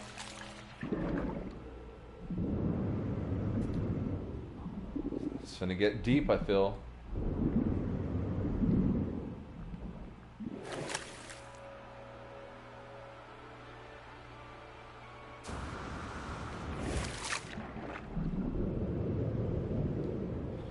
Oh, I love when I get lucky and I find cool planets. We've got the desert planet with the cool trees and the craters. Then we got this lush planet, green water, bluegrass, digging that whole thing. I just need to find a deep part of the water. Now, what's going to complete this is if I find that this planet has really nice caves underwater. That's what I'm really hoping for. I'm really hoping to discover some nice underwater caves here, but we gotta probably get a little bit further out to really see what's going on.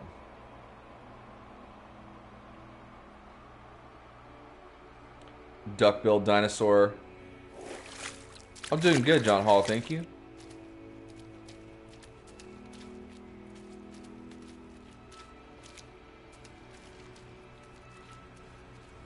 How's life been treating you, John Hall? I know you've been super busy, but like in a good way lately. So it's always good to be busy. There we go. There we go. Now it's getting nice and plunging down a bit. All right.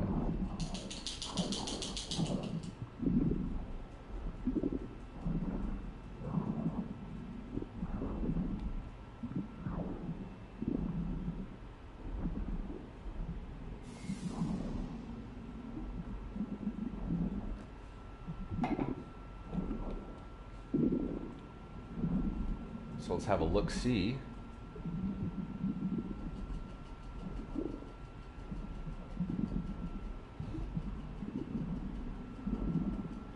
You probably want to take that harness off. That's why you're scratching at that thing, huh?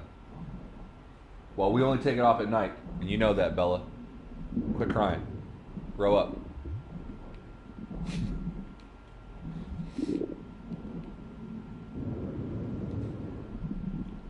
There better be some cave entrances around here. Pan ain't playing no game. Oh, I spotted it. It's tiny, but I spotted it.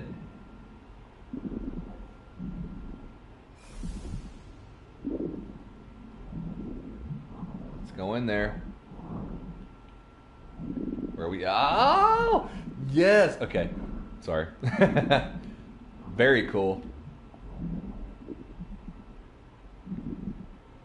I'm like a professional at seeing the holes, bro. Just saying. 1-800-PANDA finds holes. Sounds really gross, actually. Pretend like I didn't say that.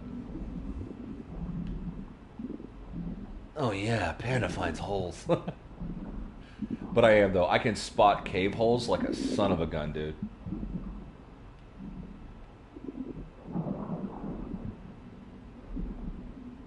Ah, but this cave is weak, though, so far. Well, ooh, okay, okay. Pearls. Okay, okay. What we got here? I'm digging, I'm digging. Alright, before I go through there, let me check the other side. See if I can find, there we go, some oxygen. I need that. Oh, I see Marty Merrick's out here discovering stuff. Okay. Let me give some of that. Boom. Alright. I can breathe.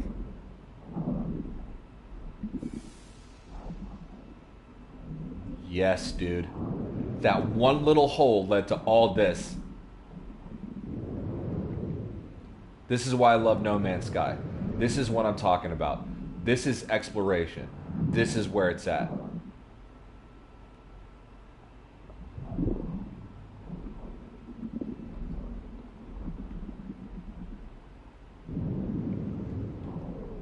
Yeah, dude. I'm digging this. This is awesome. This is really, really awesome. Curiosity is going to lead me back, though, to check out that other side, because I saw that little tiny hole, and it led somewhere else, but I'm going to follow this a little further to kind of see where this goes, and I want to kind of double back and check that other side.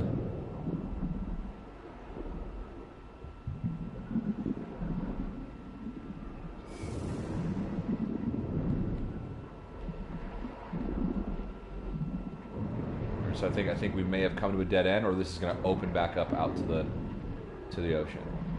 No, this is more cave, more cave.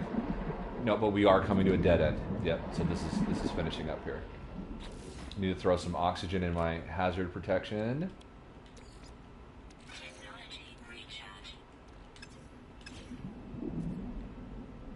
All right, so I can safely go back and check out the other side now. Wait, what? This branches off two different ways. I don't know where I came from now. This is the new side.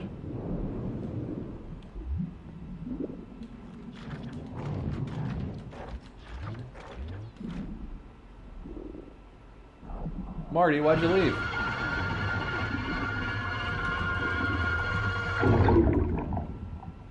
I probably should have used the blaze javelin. I don't know what I was thinking.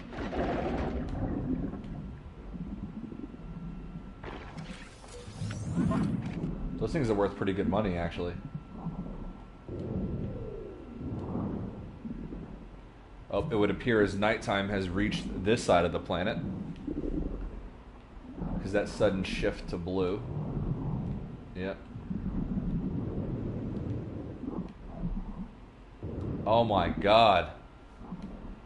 Keep going, yes. Sound like an Herbal Essence commercial. Alright, let me sit by this plant in case I run out of air. And catch up on the chat.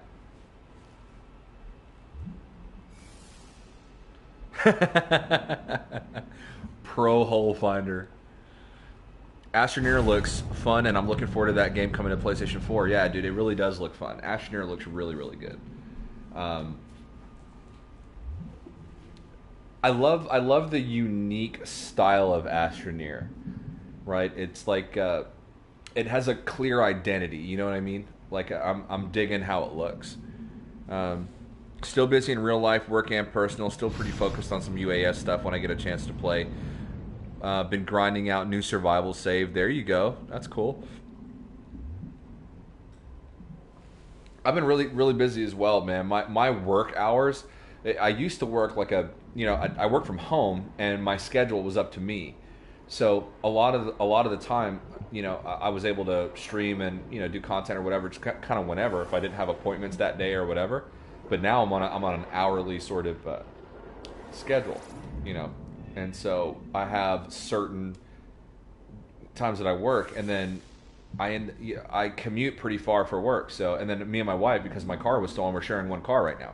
So I've got to drop her to work, then I go in, and then she has somebody drop her home, then I get off, and then I've got a long commute either way, or, you know, she drops me off at work, and you know, or whatever the case is. But it's like we're constantly having to go all these different things, and by the time I get home, dude, I'm just beat. And then one of the things that they like to do is they like to have me work, like let's say that I work late tonight, then they want me to come in tomorrow to like open, you know, or during the opening shift, because I don't have any opening or closing responsibilities that I actually have to perform. It's not, Verizon doesn't pay me to do that for Best Buy. But long story short, it's just like it just I haven't had the time, dude, and it's really taken away from the content that I want to make for the channel, you know. So, but you know, being busy in your life is a good problem to have, because I could just be not doing anything. You know what I mean? But that's not the case. So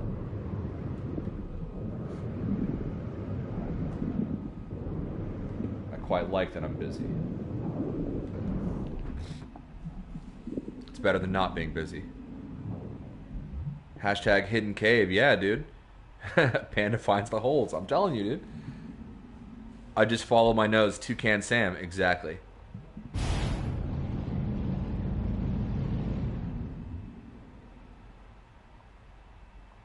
Astroneer looks fun. Yes. I just read that. So I can play it for a bit and get back to playing No Man's Sky. Right now, like, I'm playing a totally different kind of thing. It's like I've gone from outer space to like now I'm in ancient Greece. But Assassin's Creed Odyssey is such a fantastic game, guys. If you haven't played it, I may start streaming that on Twitch. Which, if you guys have Twitch accounts, so here's what's going to happen. So I was going to make an announcement. I still will, but I'll tell you guys right now as well. So I've actually made an actual decision. This is what I'm going to do. Because I've got Nintendo Switch, Xbox One, and PlayStation. So if I get in the mood to play a different game and stream a different game that isn't No Man's Sky, I'm going to do it on Twitch. That's just how it's going to be. That's just what I'm going to do. Twitch is going to be the home for just everything else. So if you guys have a Twitch account and you follow Twitch streamers, go ahead and look for at Hidden Panda Show on Twitch. Give it a like. Okay, follow me there. That's where I'm going to stream just about everything else. Okay, edited, uploaded content, whether it's No Man's Sky related or not, is going to stay on YouTube, and then my No Man's Sky streams are also going to stay on YouTube. So YouTube is where you'll find the No Man's Sky streams as well as my uploaded content. Everything else will be at Hidden Panda Show on Twitch.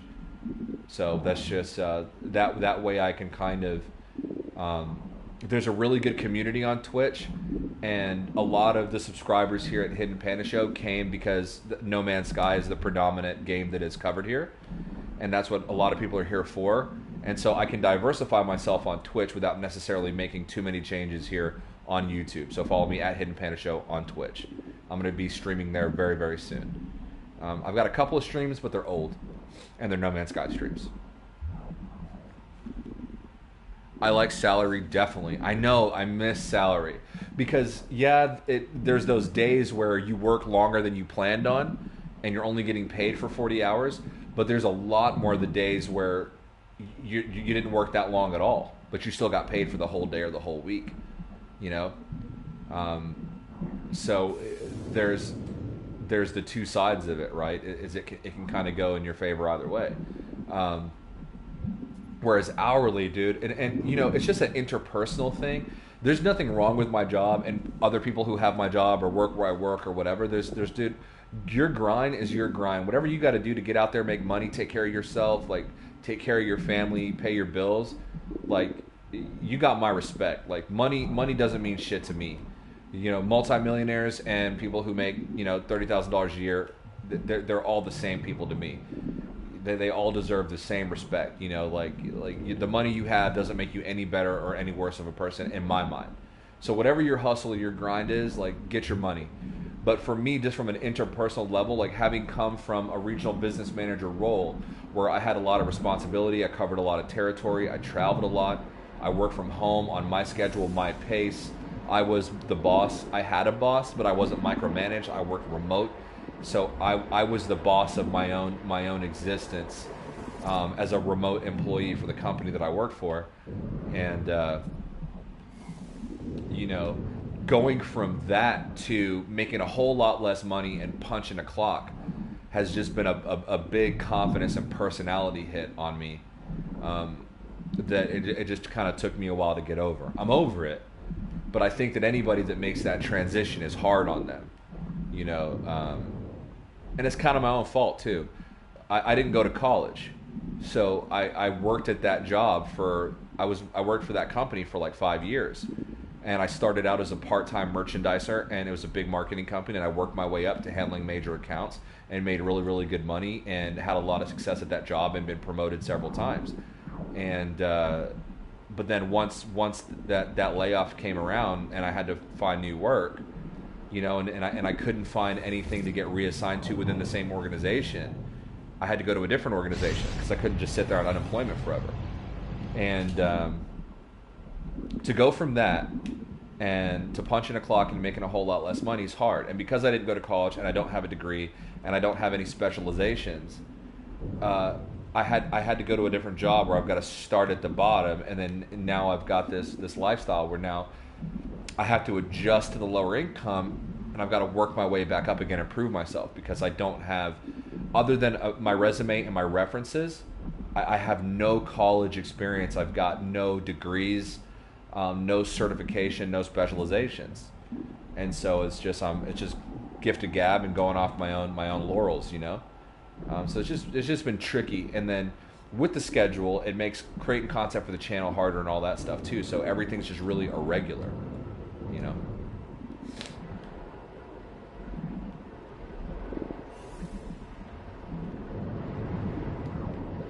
I make my way back to the ship. So that was just lovely exploration right there, digging those caves. That little hole led to all of that, you know. It's that kind of stuff with No Man's Sky that I find attractive. It's what keeps me playing the game after all this time. And you know, I take my little breaks every now and again, but one thing this game never gets is old. You know, I'm always down to play this shit, always. So I prefer the Blaze Javelin for range, absolutely, dude, or the Scatter Blaster face to face. I've got my bolt caster, I've got some mods on there that make it really really quick, and it deals a lot of damage. In some PvP matches, I've killed people with it. But the Blaze Javelin from a distance, if you've got a good shot and it's fully charged up, it deals so much PvP damage, man. But the Blaze Javelin kills it in one shot. Yeah, it does. Or it can, if you've got it set up right. If you see a biological horror, charge up the Blaze Javelin, then move in. As soon as it looks at you, blast it. Yeah, now if you unleash those like eggs and those biological horrors run out, your bolt caster is really the best thing for that, especially when it's as fast as mine. I've got a high rate of fire, so I just offload on those things, dude, and they're done, you know. They're not coming back from that.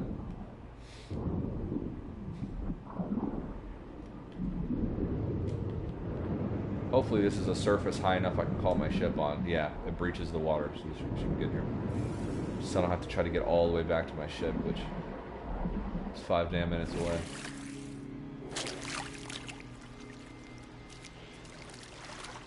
Oh, that's pretty looking.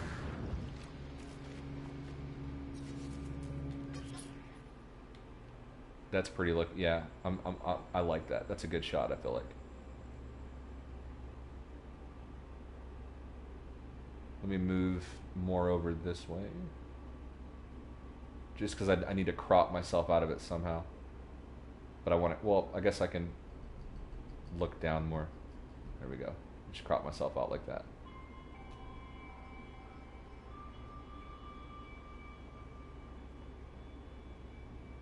This is a really pretty planet.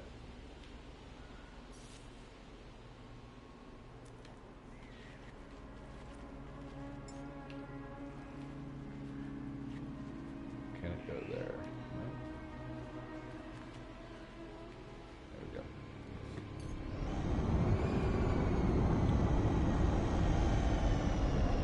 That's what I call taking the good with the bad, Panda.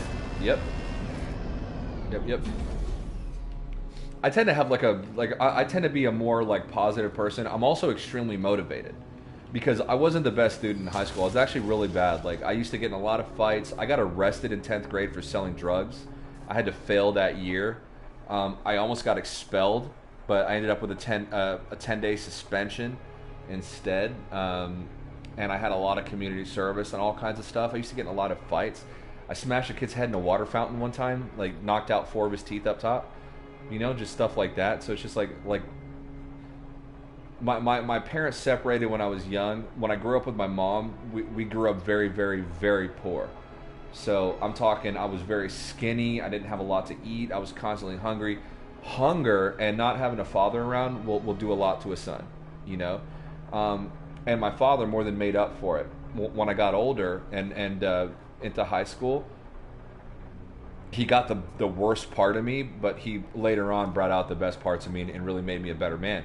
But I went from being a really bad student, a really bad kid in school, getting into a lot of trouble, and looking at the possibility of dropping out of high school to getting my shit together, going to an alternative school to make up my credits, getting my diploma, my actual diploma, not my GED, but my actual diploma from my actual high school, you know, and graduating to getting a full-time job, working multiple jobs, moving out at 18, getting in my own place, you know, and I've been in and out of my dad's house for different stages of my life for different reasons, but kind of moving out, becoming an adult, you know, a loyal employee, working very hard and making a good income and a good life for myself, meeting the woman of my dreams, you know, getting married now, you know, getting pregnant. So I'm not, you know, again, it's an interpersonal hardship. Like, hey, I was here, now I'm here, I've got to get back here. But in terms of like my blessings, I live a very blessed life. I have great relationships in my life, great friendships. You guys, you know, this channel, my passions, my hobbies. I get to travel, even on the income I make now. I'm going to the Cayman Islands this year. Last year we went to Mexico. Year before that we went to Antigua. Next year we want to go to Bosnia. You know, so an international trip every year, travel in between stateside, you know, go camping. I have a blessed life. I'm fortunate, and I'm you know, I appreciate a lot of things. So I didn't want it to sound like I was complaining, because there's people out there that are doing a lot worse, that have a lot worse things going on, for me to sit here and complain about. Oh, I used to make a lot more money, now I make not as much money. You know, like that's, I didn't, you know, I wasn't trying to come across like that asshole, you know. But yeah, the good with the bad, count your blessings. You know, I tend to be more, have a more positive outlook on things. So I keep my chin up, you know. If I were into PvP, I would have a fun time for sure.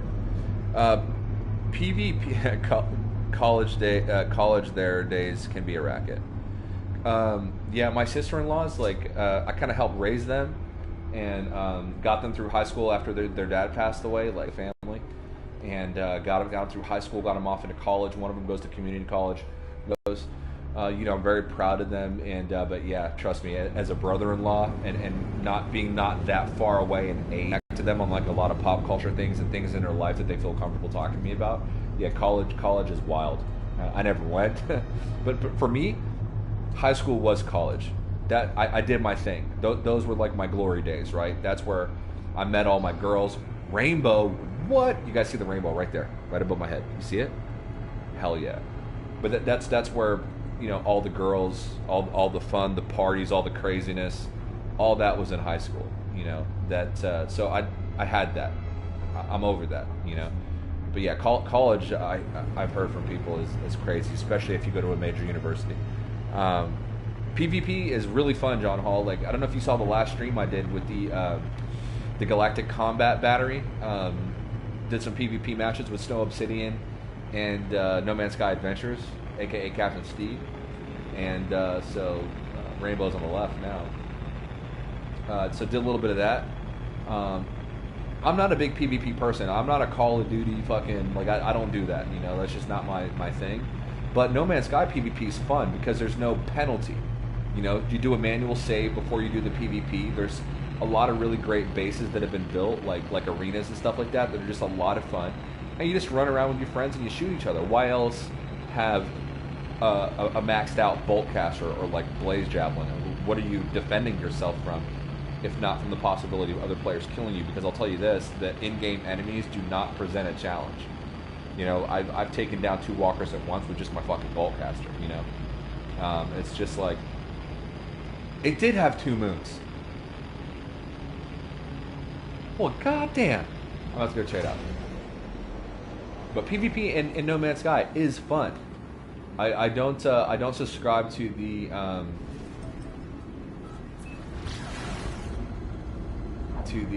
notion that it isn't. You know, you don't really have to be into PvP. It's just fun to just have a match with your friends. You know, you don't lose anything when you die. You just reload from the fucking save point, and you have all your shit still. You know, pretty cool. I didn't think I would like it, and I love it. Like I try to set up matches with people all the time. That's one of my favorite things. Is even though I spend a lot of the gameplay, I don't invite people to my lobby really. I just leave online on, and I just play, and I have a great time exploring on my own. And then every now and again, people drop in. Sometimes they try to kill me. I love it, dude. I fuck with that. I'm good with it, you know. I dropped out my 3rd year. I was a chemistry major. Well, very cool, J-Spot. That was my lowest point in my life, self-esteem wise. Yeah, dude. You know, shit can happen, man. You know, it's all about a lot of people. What they have, you know. Anxiety is really prevalent nowadays, more so than it used to be. There's a lot of reasons for that. My wife suffers from anxiety. It's very easy to get lost, to get depressed, to get down on yourself. So a good rule of thumb is always just remember to count your blessings. You know, remember what you have. There's people in a lot of places where they don't got shit. They don't got food. They don't have a roof over their head. Their family have been murdered. You know, that they live in a war-torn country. Whatever the case is, there's people doing way worse. Way worse. And I think about that. So once I start getting to my complaining and my crying, all my cry, boo-boo shit, I really sit down and I think, but it could be like this other way, you know? All right, so that's the one I discovered, so that's the one I haven't been to. But yeah, it's easy to forget that and kind of get down on yourself. I had that period, you know, where we were having the fertility issues. I couldn't get my wife pregnant. When she did get pregnant, you know, which we were trying to do, we would have miscarriages and things like that. It was very difficult, and so, you know, you feel like less of a man, and then your job is different. You don't have the same responsibilities. You're not the boss anymore. You know, you're not in control of your own time, your own destiny. You've got to clock in. You got people looking over your shoulder all the time, seeing what you're up to, always making, you know, comments or opinions about what you're doing. You know, it's just like, it's very easy to be like, man, fuck this, you know. And then I really think about it. It's like, I've got a beautiful place. You know, I've got nice things. I've got a lot of friends. I've got, you know, the No Man's Sky community, which, believe it or not, for a lot of people, you know, has been a real outlet for them psychologically for a lot of different things that people suffer from or that they have a hard time dealing with, you know. So, guys, you know, just remember, dude, you get down, just count your blessings, man. You know, all of us are doing better than a lot of people. If you are watching a live stream, that means that you are someplace where you have internet, you are someplace where you have a screen that you can look at, whether that's your cell phone, your tablet. You know, if you like No Man's Sky, that means that you have a game console, so that means that you're fortunate that you have these things that other people don't have, you know. So we got Vilmer in the chat. What's going on, Vilmer? Glad I read your comment so that I could kind of break myself away from that real talk creepy moment shit. Get back to some fucking No Man's Sky. These days, too many people like to play the victim, which is pretty sad. You're so right, man. It's so hypersensitive now. It doesn't matter where you're at, you know, politically. Like, I'm not even trying to talk about that, really. You know, it's just that there's no doubt, nobody can dispute that people are just really sensitive now. And it's really sad, because we are really a truly blessed society, you know. I've been places, man, where it's like sketch, you know. It's like bad. Boom. Broken legs.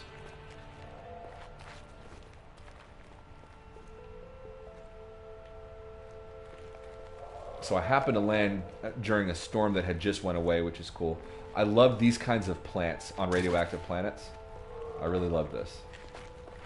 Or I guess in this case it's a moon. But this reminds me of my home planet during Atlas Rises that had very similar plants to this. This is a cool system. I really like this system.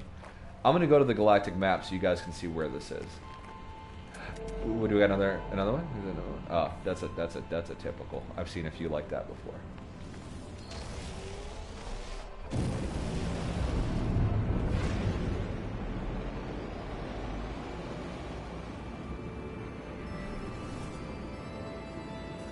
It's 3 o'clock now, guys.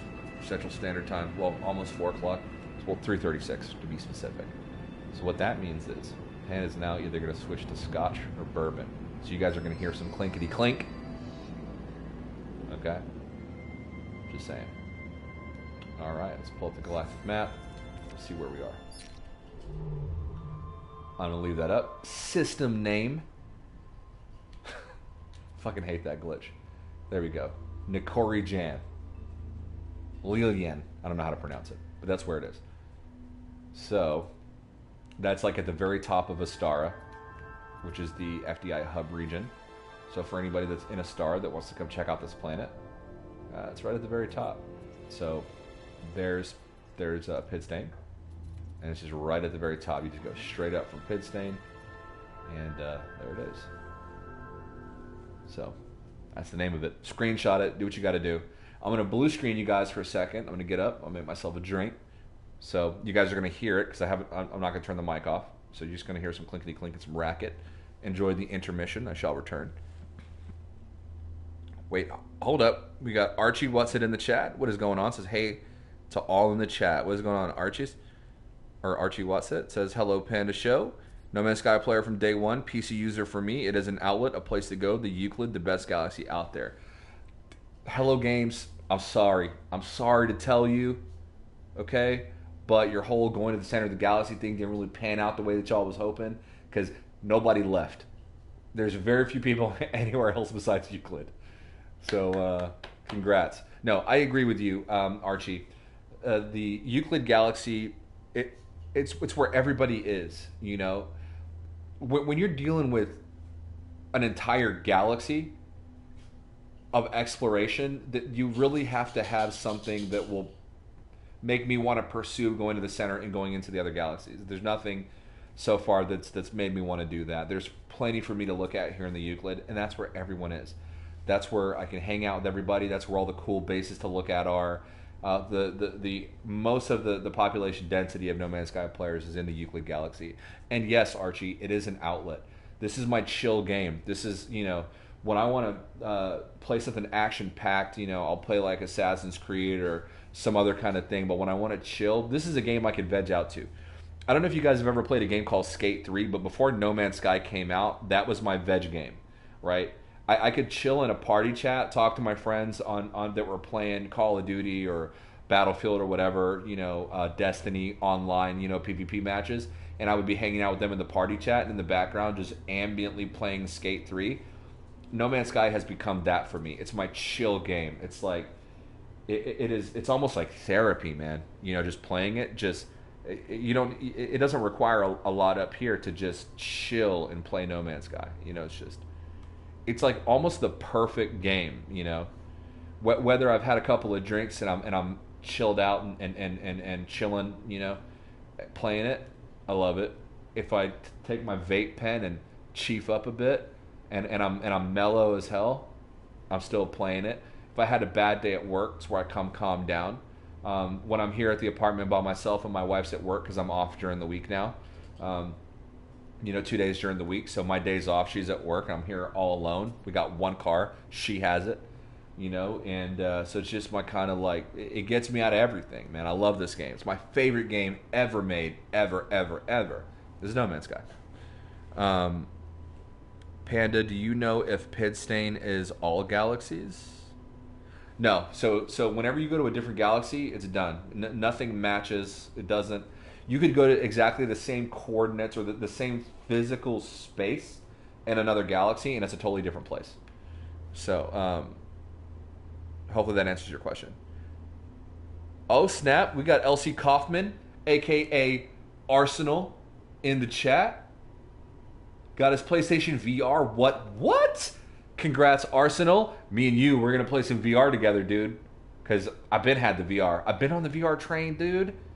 So we're gonna get into that. I am so glad you got that. Oh, I have another VR person to play with. That's so sick. Yes. Imagine PvP in VR, Arsenal. That would be really fun. .com says my first save is in Hilbert. Just played it again for the first time 6 months and gonna find it later today, I guess. Yeah. So I've joined other people's lobbies in other galaxies before, and I just don't see the point. But that's my personal opinion. Like everybody has a different motivation in this game when they play it. That's just my personal opinion. But I don't see the point personally. But yeah. So I'm going to blue screen real quick, make myself a drink, and then I shall return. So sorry for the blue screen. By the way, if you're new to the Hidden Panda Show, make sure you hit that like button. Make sure you hit that subscribe button. And hang out with Panda. The fuck? If you haven't already, ask those guys right here in the chat. You're missing out. Stop fucking around. I'll be right back.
I'm back.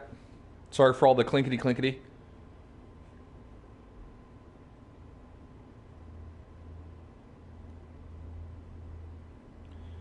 Vilmer says, that's a PlayStation screen. Is it possible to stream only with the PlayStation 4 and camera? What do you mean? Because if you're asking what I think you're asking, that's what I'm doing right now. So I'm using the PlayStation camera that came with my VR, and I'm using a USB mic, a condenser mic, and it's all plugged into the PlayStation. I know Xbox doesn't let you just use like a condenser mic like normal. It also doesn't support YouTube streaming from the console, so you need like OBS or Elgato or some other kind of thing to do that with. But PlayStation makes it pretty easy, so I literally just plug my mic right into the PlayStation, use my PlayStation camera, and then we live. Bella, if you go up there, I'm going to stab you. I'm joking. All right. So, let's see where we're going to jump to next.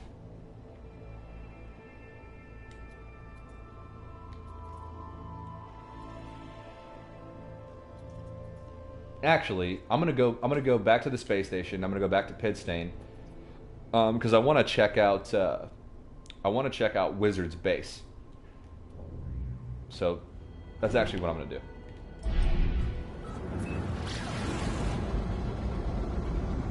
I don't use Share Factory at all. I tried to use Share Factory, and then I was like, nah, can't use it.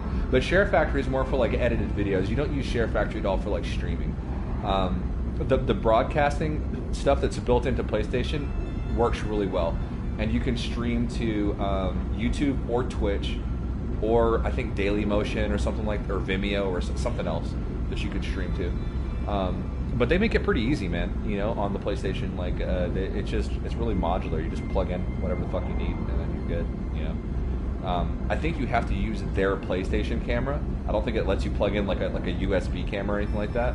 It doesn't interface with it. I don't think. I could be wrong, but the PlayStation camera has like a special plug that goes into the back, and you don't even need a separate mic. If you're sitting close to your setup, like if you're playing your PlayStation at a desk with like a monitor or something like that, and you can be close to your camera, your PlayStation camera, then you don't even need a mic, really, technically, because the PlayStation has a mic built in. The PlayStation camera has a mic built in, so you just that one thing can do everything that you need it to do. It's not going to be a great mic, you know, but it'll do everything that you need if you're looking to start streaming. Is that why you're asking, Vilmer? Are you going to start streaming? Let me know, dude. I'll boost the shit out of your channel. I'm all about that, bro. Anybody that wants to contribute to this community, dude, I will support you all the way.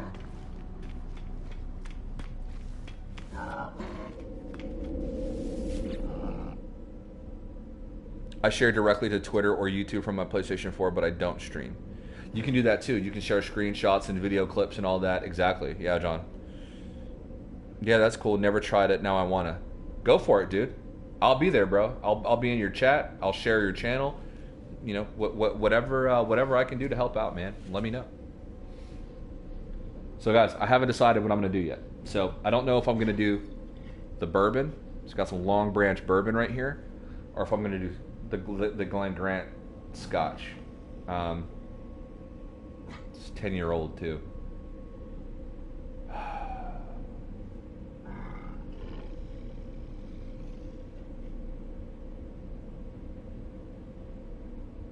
We'll start with the bourbon. I'm gonna go Long Branch. It's got kind of like a caramelly vanilla kind of trailing taste. It's really nice on the palate, very smooth to drink. It's only $35. I'm not sponsored by these guys or anything. I just really like it. It's made by Wild Turkey. It's Matthew McConaughey's blend, and it's called Long Branch. So if you guys like bourbon, it's $35 for a very, very fine bourbon. It would be very easy to spend a whole lot more money on something that tastes just maybe as good or a little better. But it's really good stuff. So, cheers.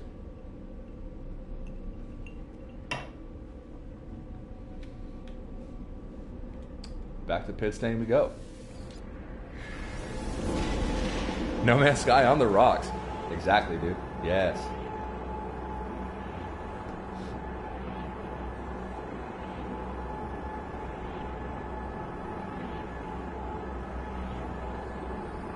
It's got to change. That's got to change. I need something different. You got to give me something different. I don't. It's not that it like really upsets me. It's just that I was really looking forward to not having load screens. It's one of the big things that they promoted with the game. You know, that it was this open world. There was no load screens and everything. There was this sandbox, but the solar system is a skybox. You know, and this is a load screen. And at the very least, they could just make it look a lot less like a load screen, so that it doesn't break the immersion as much. Which is a phrase that was coined by Ninja Agenda, where he said that he feels like the warp animation breaks the immersion, and it's true. It's not bad, but it's just like if you look at how Elite Dangerous does it, maybe something a little bit more like that. I don't want the game to be Elite Dangerous. I find that game to be boring as boring. I like it. It's a beautiful game, and I play it from time to time, and it's really chill also, but it's more of a simulator. And this No Man's Sky is a totally different kind of game. I don't want it to take from Elite too much, but there's just certain things about Elite that are, in terms of polish, that I think No Man's Sky would benefit from, in terms of polish specifically.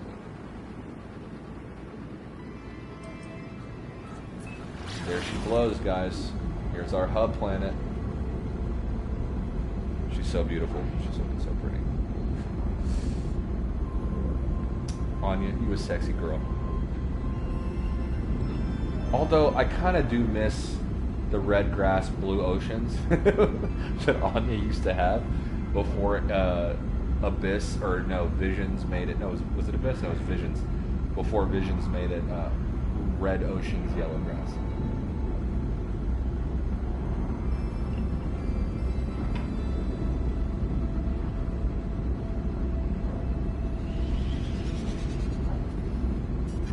Now, normally I drink, when it comes to bourbon and stuff like that, I drink it neat.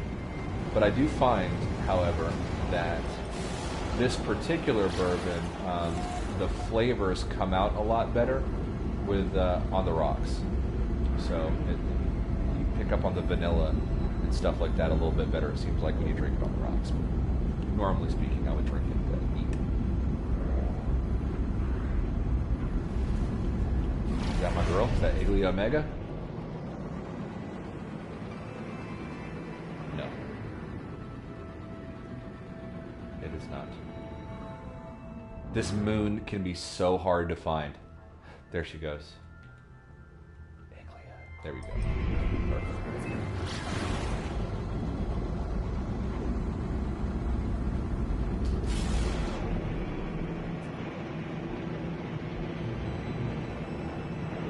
Please, Panda Show and everyone in the chat, check out Dennis Yamaguchi Jr. YouTube channel and his latest short video, No Man's Sky, Umazu Park Final, a story from the long dead traveler, a No Man's Sky short story. Yeah, guys, I'm all about that. I think somebody has mentioned that before. It might even have been you, and I failed to check it out, so I will not fail this one. And I'll definitely go look that up. Dennis Yamaguchi, go check it out. Yes, he has added quite a bit to the space.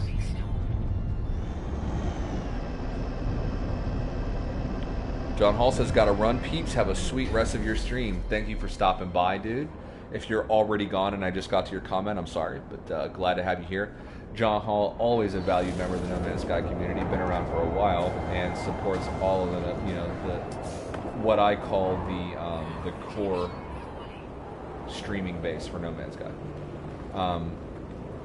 The reason I say that is because there's a lot of part-timers out there who didn't really support No Man's Sky, but it became kind of popular, and so they started covering it because it gets views.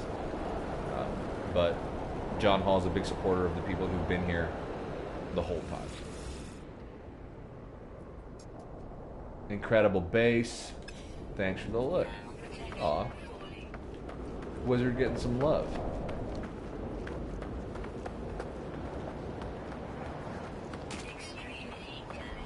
I love how terrifying this planet is.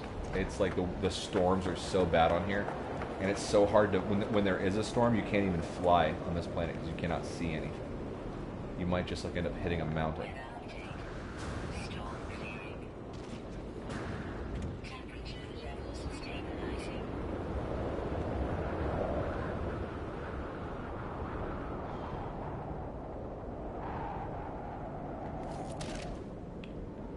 Yep, so I think the bottom of this has been converted into like a sort of arena.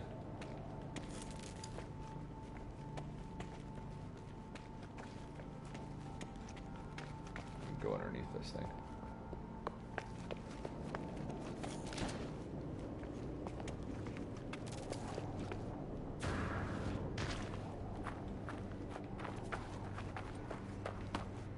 Forgot how to get inside here.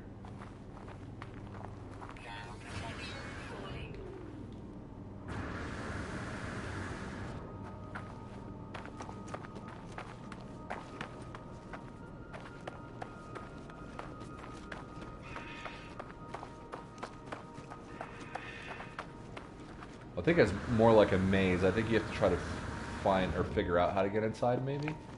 I don't know. We'll see. but I do need to get out of this storm.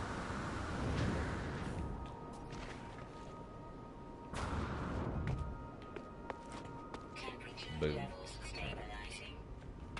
I'm getting beat the hell out there.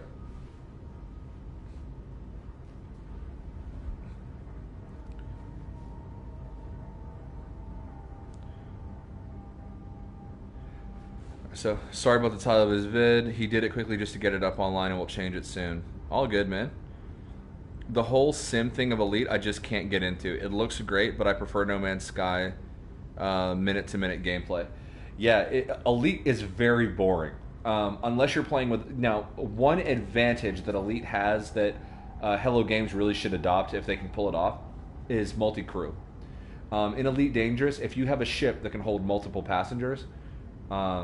you can have other commanders in the ship with you to co-pilot or whatever, right? So you can multi-crew. They can come along with you to your journey. No Man's Sky needs a component like that. I think the frigates are going to be it. That's my major speculation. That's the one that nobody else is jumping on board with, that I'm calling right now is going to be a thing. Because there's no way that Hello Games put out the update that had those frigates and they don't do shit. They don't. You can get the frigates and you send them off on these imaginary missions and they bring stuff back and it's cool and it's a new gameplay element that we haven't had before. But I know they've got bigger plans for those, because why would they put 4 landing pads? Think about it. I think we're getting multi-crew. But that's a big component of Elite Dangerous that I really enjoy. If you're playing Elite Dangerous with your friends, it's a lot more fun. But if you're playing by yourself, there's No Man's Sky is just way better. But Elite is a very beautiful game. It really is. Let's see here. I do enjoy watching the weekly dev videos for Star Citizen. I love watching people make games and explaining everything. Yeah, you know, I feel like I was really excited about Star Citizen when I first heard about it, but I feel like that game's never going to come out. If I'm just being real, like, I just don't see that game ever coming out.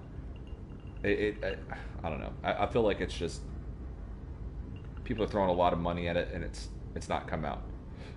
But I haven't followed it in a while, so I could be wrong. Maybe that it's actually released or will release soon or something. But I feel like it's been in development for a really long time. There's been promises made and about when it's going to come out, and it just doesn't seem like it's ever going to come out.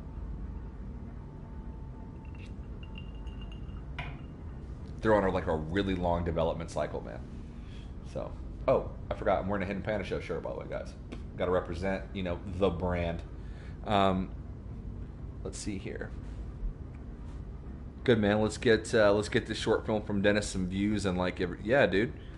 I might need to reach out to him because I may make a video about it for people who view a lot of the people in the community but maybe haven't checked it out. I might make a video about it just to introduce it to people, you know. So I may do that. Might message him and ask for permission to do that. Let's see here. I came and checked out Wizards Arena the other day and loved dropping in to start the fight. Is that what the thing is out front? That looks like a chimney? You could drop in and beep, beep, beep. Oh, I'm gonna have to take a look. Vilmer says, I would love to have whiteouts, dark thunderstorms, and planets with weak stars where there's no daylight, just a kind of constant twilight. That would be cool. I'd like to see better weather. The storms are great, but I want to see more dynamic weather, like lightning, for example, that actually strikes the ground, thunder, more VFX, more sound effects, you know, stuff, just nuanced things that really add dimension to the gameplay. I'm more interested in that, honestly, than features. The game has a lot of features. The base building, all of that stuff, all the customization with the character models, and the game's got a lot of features. Like, I'm happy with the features. I would like to see more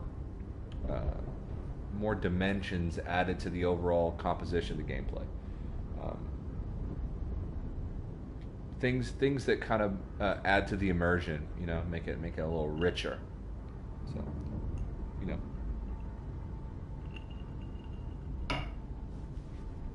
Let's see here. Drop in from the top. All right, about to do that. This has been a fun lurk. I'll catch back up with you later. Thank you, Funny Imps. I really appreciate you being here. And like half of my fleet that I have, I think, is from your Amino Hub post. So big shout out to Funny Imps. Shout out to the Amino Hub. They're located in the Alpha Quadrant of the Euclid Galaxy. Very close. Their capital, unless it's changed from what I remember, is near the Pilgrim Star. So duodenum, dippy dappy, whatever the fuck they call it. But that's where the guy, in the early days of No Man's Sky, circumnavigated an entire planet on foot. And he was, I think, one of the first people to do it, and I think recorded it. So, but they're in Alpha near there. It's a legendary area of the galaxy, of the Euclid Galaxy, and that's where Amino Hub, I believe, is based. Dave Langer says, "Oh my God, No Man's Sky's updating 30 gigabytes. Damn." No, you lie.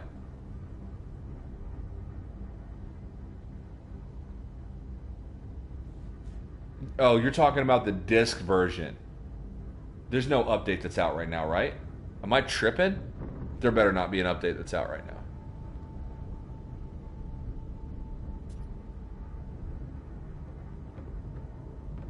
Whew. Okay. Are you on Pro? Your Traveler looks kind of sharp. I am on Pro, and you're watching the stream in 720p because my internet can be flaky sometimes. So you're watching it in 720p, but I'm playing it in 4K, my boy. Also, PlayStation doesn't allow to stream in HDR to YouTube, even though YouTube supports HDR. I hope that changes, because playing this game in HDR actually makes a really huge difference also. Like a huge difference. But the best way to play, really, if you have a PlayStation 4 Pro, if you have a 4K TV that supports HDR, listen to me carefully. Go into your PlayStation settings, take it out of 4K, okay? Change your PlayStation resolution to 1080p native, okay? Because HDR is separate from resolution. The two don't go hand in hand. Like, you've got HDR monitors that are 1080p resolution. It has to do with the color gamut. It has to support the right amount of colors. It's irrespective of resolution. So you manually change your PlayStation to 1080p so that you still get the dynamic color effects of HDR. But No Man's Sky will run on PlayStation 4 Pro in 1080p at 60 frames a second. And then if you have a display that supports super sampling,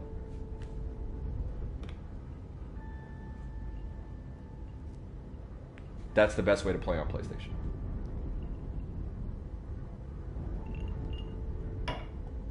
Just saying. Alright, about to go drop in this hole. Multi-crew would be amazing. Yes, dude, it would be. No Man's Sky also needs to borrow their missions. Elite Dangerous has better missions than No Man's Sky. Yeah, like Hidden Jew, he would spend days just doing like delivery missions, essentially. Like just picking up a mission to drop a passenger somewhere else, you know, and just the act of traversing space in Elite Dangerous is the most interesting thing about it. It does it better than almost any other game.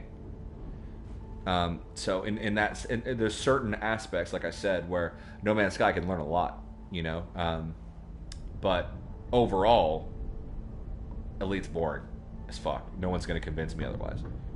I've tried, it doesn't work. Star Citizen is a scam. Kind of feels like it sometimes, doesn't it? Derek Whitnick says, "Can you go out with them real time, or can't you? You can go out with them real time, can't you? What or back to the frigates? You can't." Derek, let me know more specifically what you're trying to say there, because I don't think I understand. Archie says, "I would love to see multi-crew frigate flying, also a base in space to park your frigates." So here's my dream. You guys have heard me talk about this before. I'm beating a dead horse. But here is my dream, y'all. You enter an uncharted star system. No life, like at least no advanced life. No buildings, no space station. Just like it is right now. Nothing there other than the planets and whatever the fuck's on them. But no technology of any kind, anything, anywhere there at all. None. Zero, zilch, nada. Right? Nothing. And you get there, and the objective is to discover the planets, the resources that are there, put down a beacon. Okay, the beacon will confirm that you've settled that star system.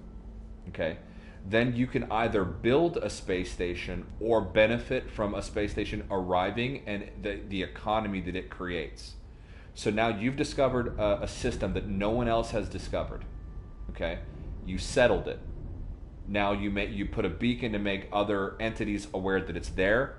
NPCs start flooding in. The space station arrives. There's commerce, trade that happens. Players start arriving. Bases start getting built in real time. Okay. Then you take your freighters with your frigates, and your friends can join your lobby. When they join your lobby, they can appear either at your base, on the closest planet to the space station, or in your freighter, whichever one you have. If you have a freighter, the freighter always takes priority.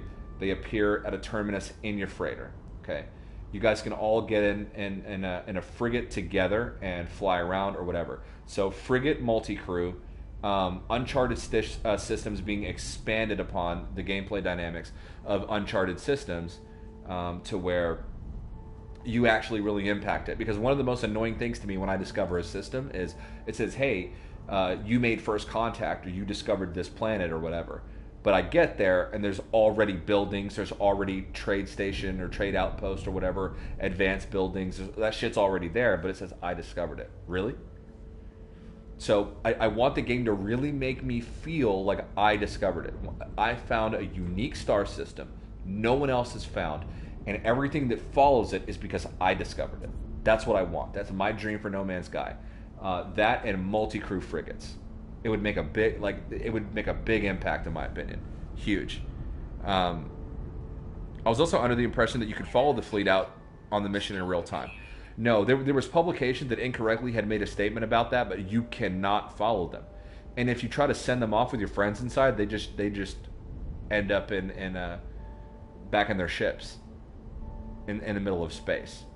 Because there was somebody that said that you could send the frigates off with your friends inside, and they go where the frigate goes, and that was whenever No Man's Sky Next, just before it dropped. No. That does not happen. You just end up in space. You can't go with it anywhere. It just goes.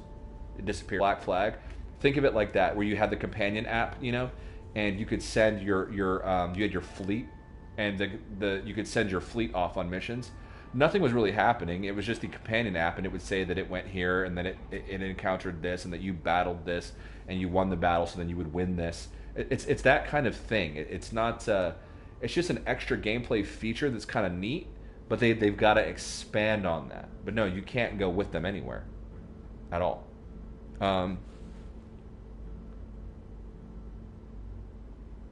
Dennis gets so few views.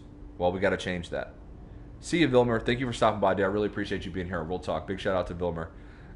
Dave Langer says, my 4K is jacked because the gaming port with super low lag doesn't support HDR, but if I change ports, like you said, it does work. Yep. That's weird. My TV doesn't do that, so I'm not really sure what would cause that, but mine's different. It's a different brand for sure. I have a TCL, which, believe it or not, like I know that people are out there dropping $1,000, $2,000 on a TV. I spent $500 on my TV. It's a 55-inch 4K TV. It's got a full array backlight, a wide color gamut, and supports all versions of HDR, including Dolby Vision, and it supports Dolby Vision audio. $500, 55-inch. So, LG, Samsung, Sony, get on that TCL game. Hashtag TCL gang, gang, gang. And they're a vertically integrated company. So TCL, they make all their own shit. It's their brand. They make the TVs. They make the panel. They partner with Roku. Roku's built into all their TVs. All their TVs are smart TVs. If you look at the highest rated TV, $1,000 or less, it's TCL.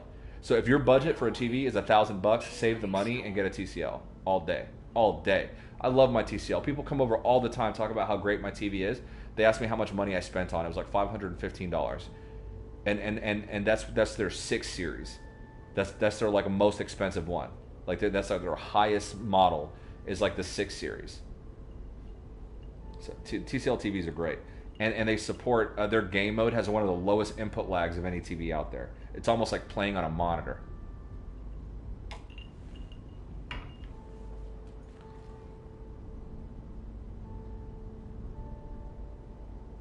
It's a glitch with Vizio. Sony blames Vizio, and Vizio blames Sony.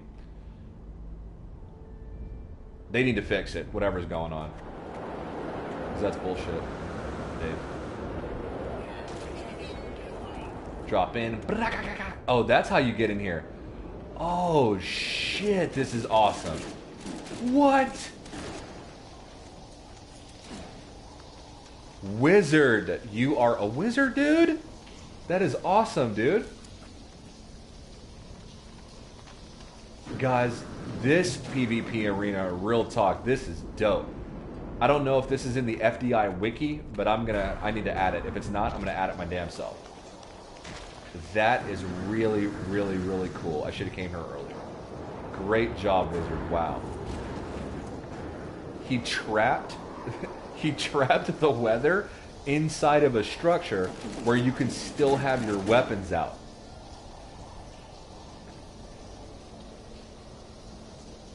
What? Very cool, dude. Wizard's got skills, bro. People are sleeping on Wizard, dude.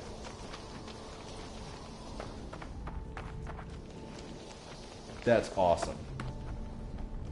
Killer job. FDI right here, guys. Wizard's base, Vormir. Check it out. Man, that's cool. That is very cool.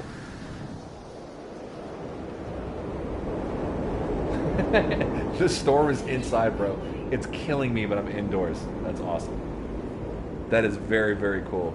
He really is a wizard. I know, dude. It's a biodome to death. Yes. Yes. Meridius, what?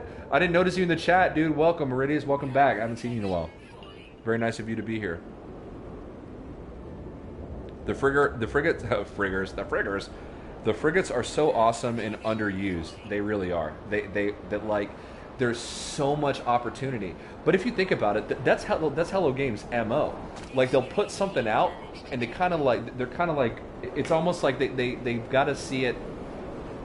So I'm going to backpedal a little bit and I'll get to the point that I'm trying to make. One of the most memorable things for me that Hello Games ever did was Enes McKendris' GDC speech, where he said, Enes McKendrick said that basically with No Man's Sky, because of its procedural nature, that you can change things within the seed code that you would hope to have an expected like a end result, right? Like an effect. But you don't know how that extrapolates across other instances, and so they have to make these changes and put them out and then see how they roll out. So they really don't know how everything's going to roll out for everybody until people start experiencing it. So to me, it seems like a lot of the time what they do is they'll put an update out, and it'll have these features that they want to add, and they got to see how those features function, and then they expand on them. And so it's very possible that frigates are gonna be like that. That's how it is right now, because they had to get that out there first to make sure that it was stable, that certain functionalities were there, and then that they can expand on them after the fact. So maybe we'll see some of that with Beyond. I wouldn't put it past them. One thing I can tell you with every update is I'm always surprised and shocked. We always get more than we think. But we have a duty to let them know how we feel, because it informs their development process moving forward. So all the channels out there that do speculation, theories, talk about different things, or propose different ideas and ways that the game could move and advance, I think that we have a duty, almost in a sense, to let them know about that, because I feel like a lot of what we talk about ends up happening. They end up actually implementing it. I think that we, in a way, we create the game. They do all the coding, but they're making the game that we're dreaming of, and they're doing it right in front of our eyes, and that they've been doing it for the last 2.5 years. So it's very possible that everything that we're talking about could happen. The update drops, and they'll talk about, or they'll leak like major components of it, but then there's so much other stuff in there, so much other stuff that we never thought of, or huge quality of life improvements and all kinds of things. You know, you never know.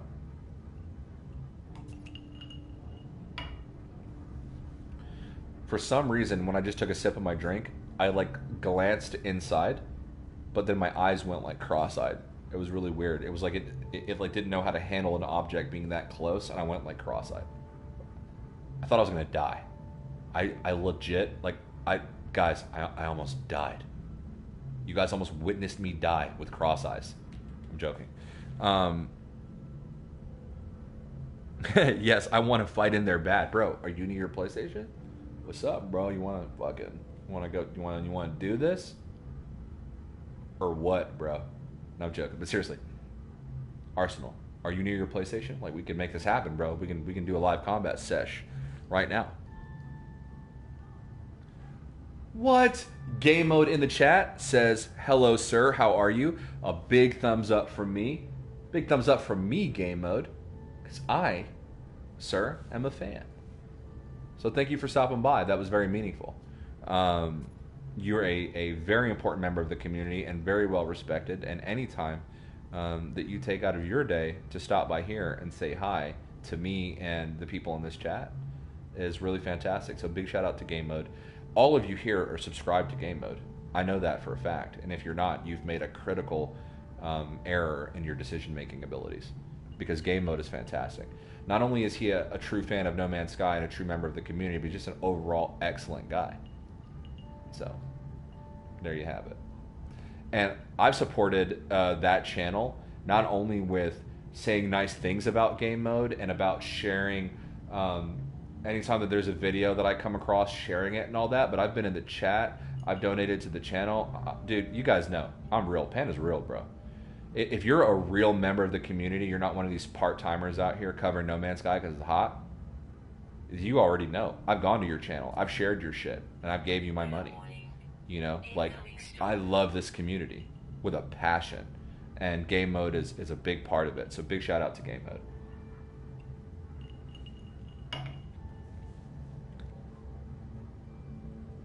No, and honestly, Game Mode, like, don't say thanks to me. Like, that wasn't even like me trying to humble brag. I love the content that you put out that much that I thought it was important to me that I donated that day for the mic that you were trying to get and everything, and the setup that you were trying to get. It was important for me because it meant for me that you would be able to give us better content, bro. Big shout out to Game Mode, guys. I know I'm taking a lot of time out of the stream for shout outs, but big shout out to Game Mode, and thank you for being here. Yeah, hashtag Game Mode in the chat. Seriously, dude. J-Spot says, damn Sean Murray and his slow drip methods. Dude, seriously, for real. Like he just, little sprinkle, little taste, and then we get hungry, dude, and he doesn't feed us for a while. We stay hungry. Sean Murray, why you do this to us? We stay hungry. It's psychological, dude. He's killing us. Game Mode says I'm blushing. Nah, man, but seriously, man, I mean it, dude. For real. For real.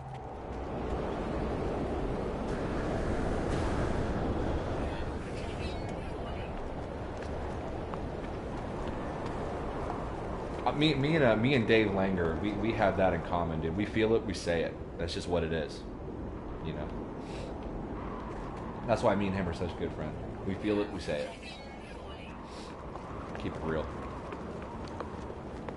All right, let's move on to the next thing. You know what? Mike Stockton. A lot of you guys probably haven't seen this, so I'm going to show you. Mike Stockton made a base. You know what? I'm not going to make it up there. I'm just going to call my shit down. Mike Stockton made a base in No Man's Sky, obviously, in the FDI, and it was called the FDI Homeland Defense building. And a lot of people haven't seen it, and I haven't done a hub highlight video on it, but the last couple of days I've actually spent some time there, and I got no launch thrusters. Damn, not too far away. I spent a lot of time there, and I forgot how cool that build actually was, and I want you guys to see it because it's actually really, really well done. And I never really explored the corridors inside, and I finally did. And then it really hit me how terrific it actually was. So I'm going to show that to you guys right now. Hopefully I can get up there. Nope. And I've got no launch thruster, so I don't know how I'm going to get up there.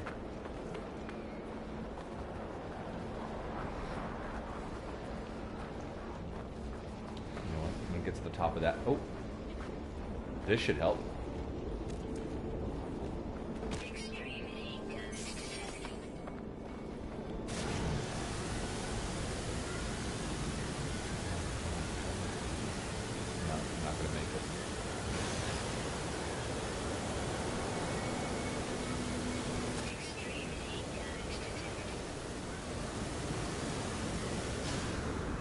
Oh, I am gonna make it. Yes. Okay. Hell yeah. What? Luck.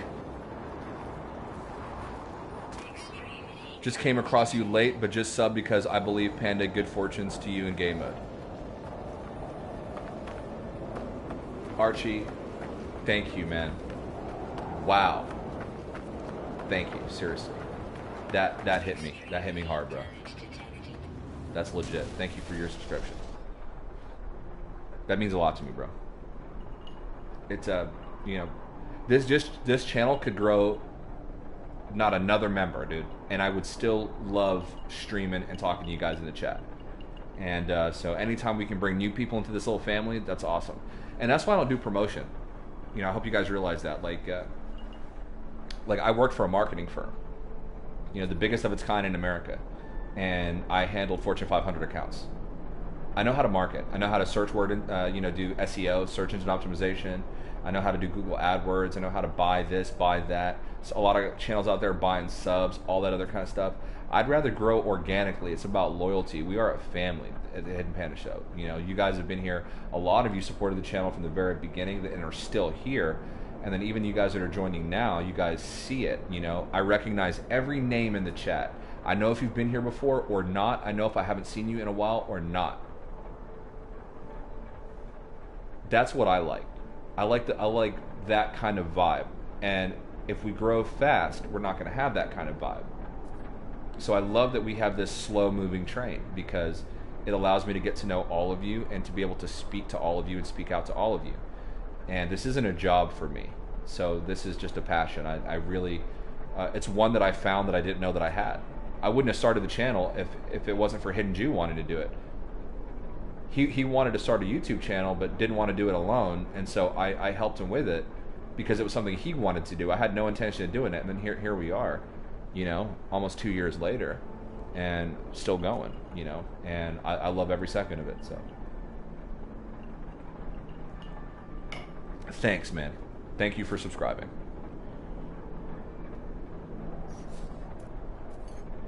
Dead serious.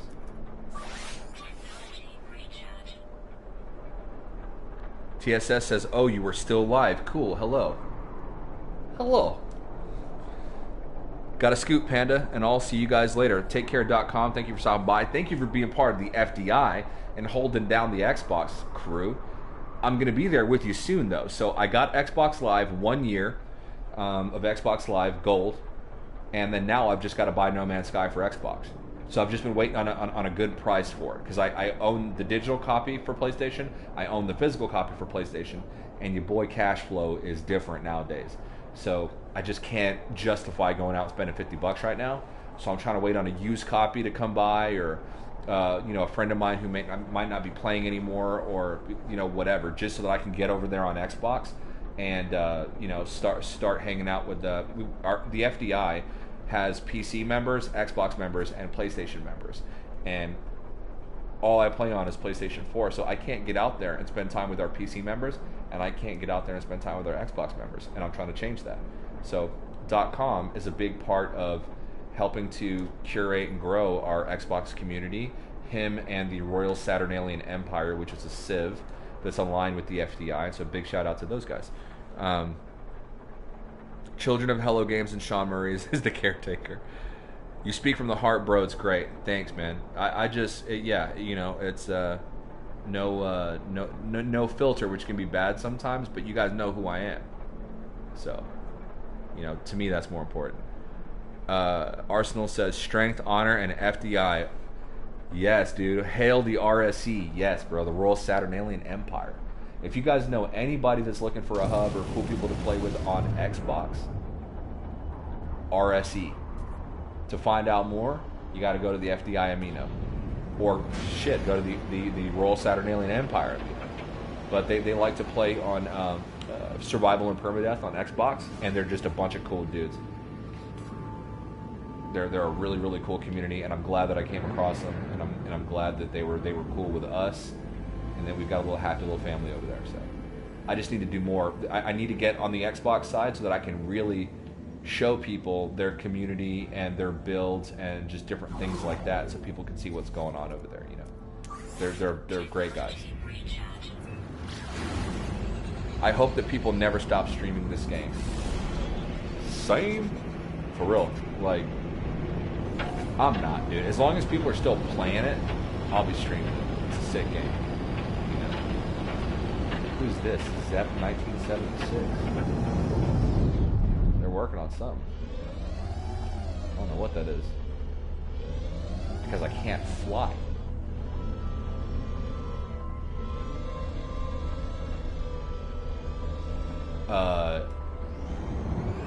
Zep 1976. I get it. Led Zeppelin. Just hit me hard as hell. Very cool. Love the landing bay, my dude. That's a great effort. What?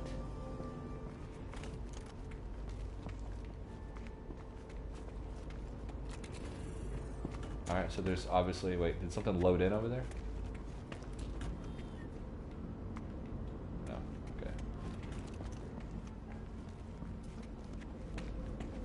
Oh, this is pretty cool. I just love, like, that entrance. That's just a really cool way to enter this base. Very cool. Okay. I see you, big dog. Keep going real quick. And we've got a terminus.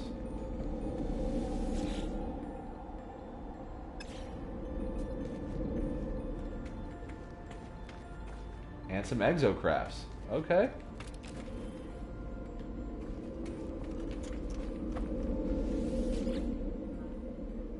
Free Delta Initiative. Alright. Do I know this member and I just don't recognize the gamer tag? I mean, obviously that's what's happening because they know the name of the hub. Guys, I feel so out of touch right now.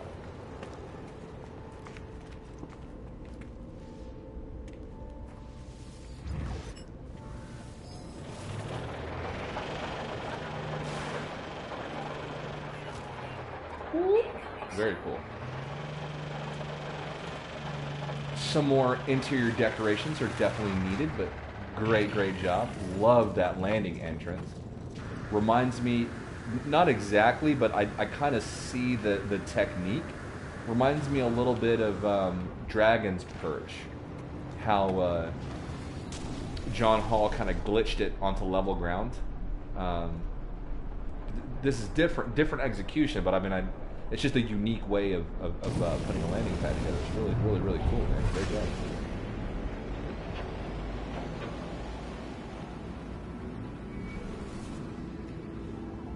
I haven't been on Xbox today, Funny Imp. I was going to add you. I got your message, bro. I was going to add you because I added .com too. And yes, that is my weird abstract panda painting avatar on Xbox. So, I'm easy to find, baby. All you got to do is look for the panda bear. There's other pandas out there. Some got bigger channels than me, but they're all fake. I'm the real one. Let's see. I think they also have increased the size of the galaxy. Let's hope so. Cheerio. Game mode. Get those get those dishes done. Hell yeah. There we go. I got to do a little cleaning before my wife gets home too. It's 4:30 now. She's getting off at 5:15. Got a little tidy up. Well, I do that to impress her, just as a good husband. She's actually kind of unorganized and disheveled. I really keep the place clean. If she heard me say that, she'd karate chop me dead in my neck, though. But it's true. Let's see here. You are the only panda that matters. You're damn right. You're damn right, Dave Langer, and thank you. Thank you, thank you, thank you. Alright, cool. I'm going to send you the request. Perfect. Thank you. Trust me, dude, that No Man's Sky on Xbox is coming soon. I'm going to be on there. That's why I bought the Xbox Live for 1 year. Like, I want to play with you guys on Xbox. And my brother's on Xbox, my friend Adam's on Xbox, so there's a lot of reasons why I want to play No Man's Sky on Xbox. Plus, it's just a new journey. It's just starting over on a new thing with new people and just getting to do it all over again, you know? Hell yeah. Let's check out that FDI Homeland Security. Where it be.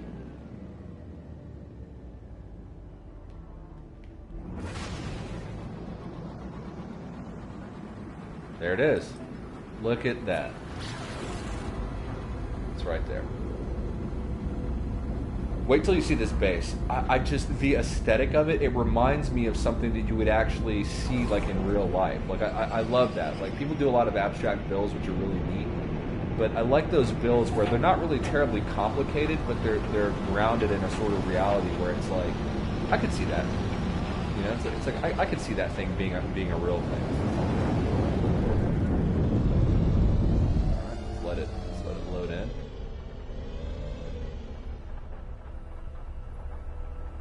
Built out right over the water like that. Very beautiful. Great job by Mike, aka Stocky85.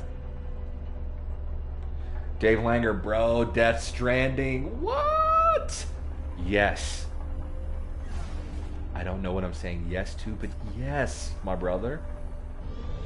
So honestly, I was really worried about Death Stranding because after the E3 stuff, it just, you didn't really know where the game was going, what the direction was, how it was going to play, is it really going to look like that? There was so much that you didn't know, and then when they did that reveal, all the confidence that I lost in the game, it all came right back. And I was like, man, the game looks sick. So sick. Death Stranding is going to be hot. It's going to be hot, guys. It is what it is.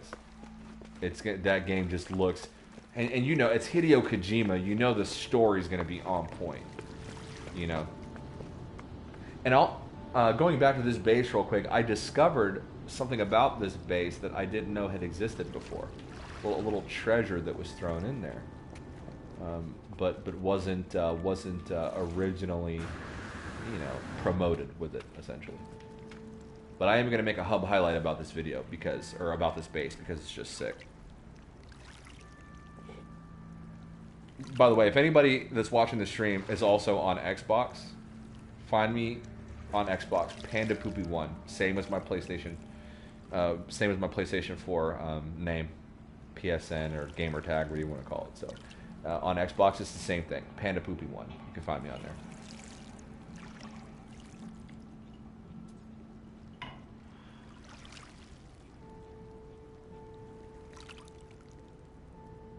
there. Funny imps, man. Is your Xbox avatar a weird ass abstract panda painting looking thing? It's so funny because if you saw it, you would realize that is an absolutely perfect description of what the fuck it is. So, hell yes.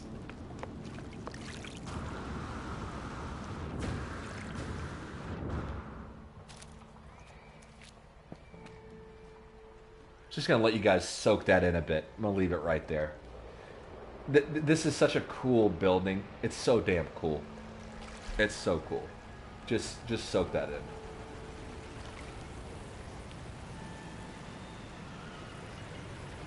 Mike Stockton, great job, bro. Great job. And I know you're starting your holiday soon. I think you said you had a couple more shifts of work left and you started your holiday. So big shout out to our UK subscribers. Big shout out to our UK FDI members. Big shout out to Stocky85, aka Mike Stockton. Big up.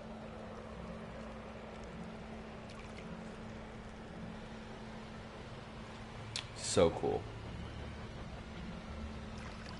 I've got the stream right here on the Samsung tablet, and that's how I check the chat. I'm not so, I'm playing on a TV, which is pretty far from where I'm sitting. So I'm not one of those cool guys that has like the fucking cool game capture with like OBS, and I got the, the stream with the, keep it lo-fi, I have Elgato, but I can't use it. Like, I didn't know that Elgato uses your computer's graphics card, and my laptop, I mean, I got 8 gigs of RAM on it, but it's like, it's got the HD 4000 graphics when the integrated shit. It doesn't have a separate graphics card. So it really can't handle it. I tried to stream like that a while back, and it was really bad. But so now I got this game capture card I can't use. Eventually, I'm gonna set up an area where I've got a desk and then like a monitor. I'm just gonna have all my gaming stuff there, so that I can do all the production and everything from there, which will make that kind of thing a lot easier. Archie says, "Panda." Real loud like that. Why you shouting, dog? I'm joking. Says, you are invited to visit my base. PC user, can a PS4 user see PC bases? No. But if these game companies or these console companies like PlayStation and Xbox and shit, if they can just stop messing around and allow cross-platform with No Man's Sky Beyond, maybe one day I can see your base. But for now I can't. And unfortunately, I don't have a PlayStation powerful enough to be able to do that now. That being said, what I really hope for is that it's going to be a while before the fidelity is really there for most people. But streaming, like Google Stadia, Apple is working on a similar platform. PlayStation Now, with a partnership with Xbox, might streaming games might come into the forefront a little bit more, and might increase the possibility of sort of the cross-play behavior, possibly. But unfortunately, these guys fucking around, and like No Man's Sky would be the perfect cross-platform game. It would be the perfect cross-platform game, and they're just not going to let it happen. I would also like to see this game on Nintendo Switch, which I have, so that I can play that shit on the go. But I don't think Nintendo Switch can handle it, because my PlayStation starts screaming and hissing when I'm playing No Man's Sky. So I can only imagine on a Nintendo Switch. But I'm a Switch guy. If I'm not at home, I've got my Switch with me, and I love Switch. I'm playing like RPGs on that shit. But Switch is dope.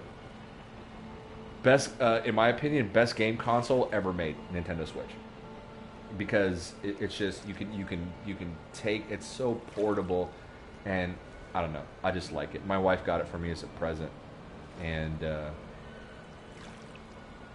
she's a bad bitch. She's a fucking A1 wife. She's awesome, and she hooked it up for Panda. Just saying.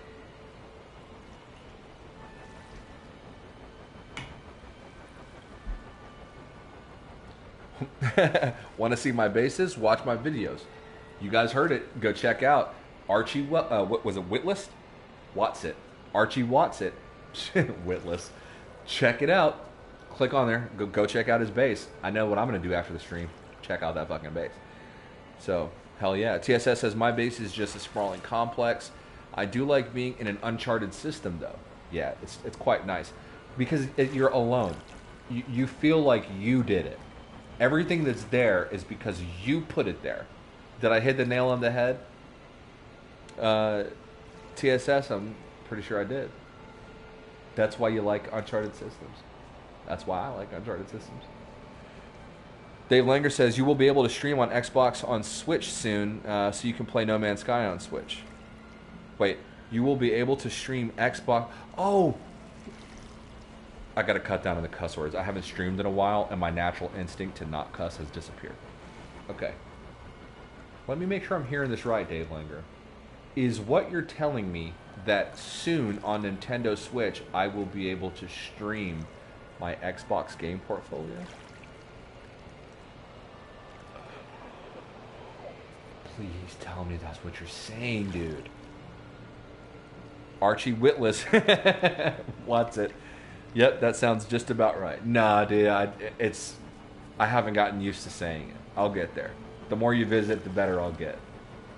Except for I can't even pronounce it. Somebody that comes here, I see them all the time. It's weird because I've been learning how to speak Bosnian, which is like a Slavic language that my wife speaks. But I have a hard time with certain letter arrangements. Impediment when I was younger, and I stutter. You guys don't really hear it that much, but once I start to stutter, I'm like, I lock up, and just not as bad as it used to be.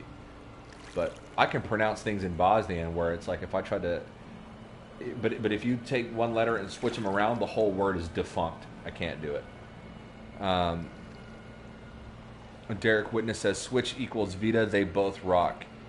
They do. I never got the PSV Vita, but when I was in high school, and this goes back to show you how long ago PlayStation has been doing killer ass handhelds, and they don't get no credit. They get a lot of love in Japan.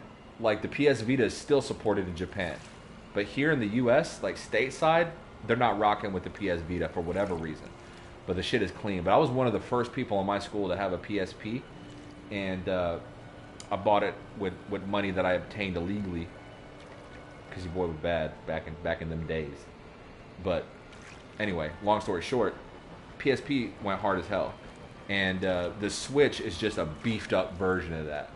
But the the PS Vita, you can do what do you call it? You can essentially play the games that you have on your PS Vita through an internet connection. So you could technically play No Man's Sky that way, I think. But I don't have a PS Vita. But if they're doing that with the Nintendo Switch, that's clean. I'm down for that all day. It might just be Game Pass to start. I'll buy whatever I got to do to be able to play No Man's Sky on a portable. I'm just saying. TSS says, yes, you did with an oversight. Yeah. Archie says, Bosnia, my God, you was talking real old language. Yeah, dude. I can speak that. Halo, kakosti. Dobro vala kakosi. See what I'm saying? I got you, dog. You know what I'm saying? If you're trying to say something but you don't know the word for it, and you're trying to ask somebody, it's kaksakaje, right? So like if you're trying to say like, you know, how do I say apple in Bosnian? You know, or you wouldn't really do it like that because the Bosnian person that you're talking to would then have to know what apple means in English. So you could probably just talk to them in English, but just as an example, it would be like kaksakaje, apple, tono bozanski, which is like how would you say apple in Bosnian? You know, something like that. But I'm not that good conversationally, but I can get by. I can understand more than I can put together. So when I hear people talking in Bosnian, I can extract enough from the conversation where I kind of know what's going on. But as far as just having like a one-on-one combo sesh, not really there yet. But I'm learning because my wife's been teaching me, and because our kids, you know, one day which we have a baby due on December 29th, God willing, everything goes by well. Okay, when that child enters the world, you best believe that child is going to be speaking two languages. It's going to learn English and Bosnian, and so it's not going to be fair to daddy if my child is speaking a language I don't understand to my wife, because they can plot against me. So my paranoia has driven me to learn a foreign language.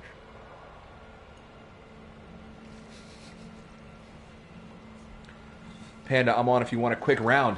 Yeah, join my sesh, bro, and we'll go back to that base. I'm down for a quick round. Archie says, I learned Swedish and did quite well. I just didn't understand the reply. Swedish I feel like that's a hard language to learn. But yeah. Oh my God, speaking of Apple, what the hell is up with that $1,000 monitor stand? Shaking my head, and this is coming from an Apple fanboy. I don't know. The thing is, I've always hated Apple, but working at Best Buy and having to interact with Apple devices so frequently, guys, I've been asleep. Apple goes hard, bro. Their shit is gangster. Now, when it comes to their phones, I'm an adult. I don't need Apple dictating how and when and where and why I get my content on my phone. and I don't like iTunes being so prevalent over my shit. But what I will say is when it comes to like MacBooks, their new computer, the new tower they've got coming, their iPad Pro, like I've been asleep. Like Apple stuff, it's kind of on point. Real talk. But yeah. Panda sent an invite. You got it. Give me one sec. iTunes is dead now. It's not dead. I know you've been seeing the articles. What they're doing is they're pulling a Google. They're separating their services. So you've got Google Play Music, YouTube Music, Google Play, whatever, Google Play, the movies, they've got ebooks and all that shit. So all iTunes is doing is just separating their services. That's it. So it's still iTunes, but just separate apps.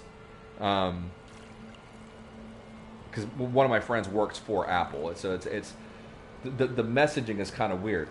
It's not exactly like it's going away. It's just changing. I'm still collecting words in No Man's Sky. There's no end to how many they are. Well, so I had all the words collected, but then whenever next came, it added more to the language, and then all of a sudden, I've got more words I've got to collect. I actually have the Babelfish and all that stuff like achievement for like learning all the words, but it like reset with one of the updates, and like there's more words to learn. But I had every language done at one point.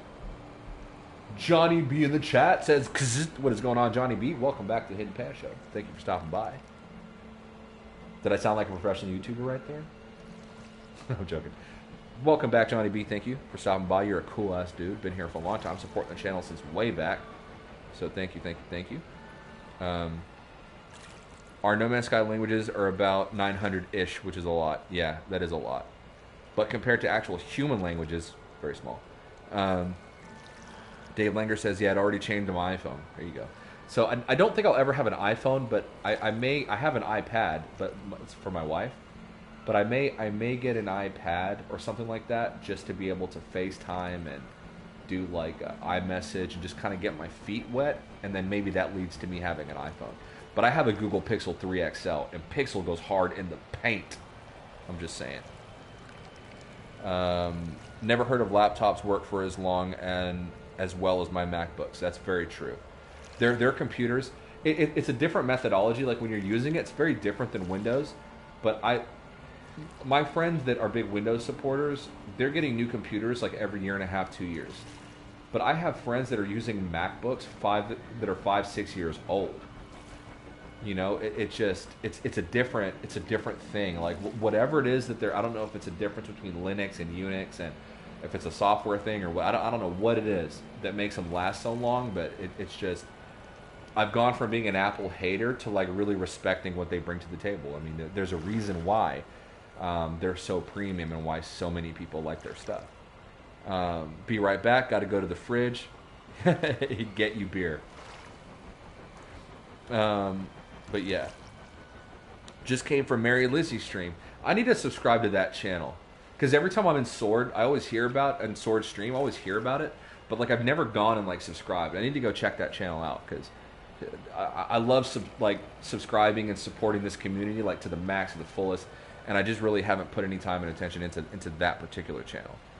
Alienware 17-inch, just boasting. There you go. Well. Yeah, I mean, if you configure a Windows computer right, you can get a monster, right? But when you walk in when you're talking about a cookie cutter thing, like when you buy like let's say a Surface Book or a Surface Pro, you're spending $1,300 to $1,500, but you're not getting comparable hardware to a $1,399, 13-inch like MacBook Air, right? Like that thing for $1,399, that thing's a fucking beast, compared to like a Surface Pro. Now it's cool because it's detachable and it's like really kind of a tablet computer hybrid, but and then the MacBook is so thin and they've adopted Type-C fully. There's no USB ports. It's just, I don't know, it's just nice. It's really cool. I'm feeling the Apple vibe. I'm catching the bug, I think. Once I make it to Coda, Cult of the Atlas, big shout out, Cobros out there, we are a constellation. I'm going to work on the languages. There you go. It would be fun to learn another language. And I think that once I learn Bosnian, at least enough that I can survive on it, my next objective is I think it will attract me to learning other languages than I can learn like Spanish and other things my grandmother, she spoke multiple languages. She was an interpreter for the United Nations. You know, she spoke multiple dialects of Indian and you know, just a ton of different languages. Like, well, not a ton, but like 5 languages, and then multiple dialects within those languages. You know, it just you're I don't know, just you can enjoy life more when you have a bit of other cultures inside. You know, but yeah. TSS Gaming says there was a worm in the apple. I don't know what that means. True story. I used to believe in this conspiracy theory that apple was from the devil because their emblem was an apple that had a bite in it to represent the forbidden fruit. That, you know, from the Bible. You know, snake in the grass kind of thing. But that was back when I used to like be like fucking paranoid about aliens and all that other kind of stuff. But yeah. All right, I'm going to send you, Arsenal, an invite. Give me 1 sec. Guys, I'm going to blue screen you. Forgive me.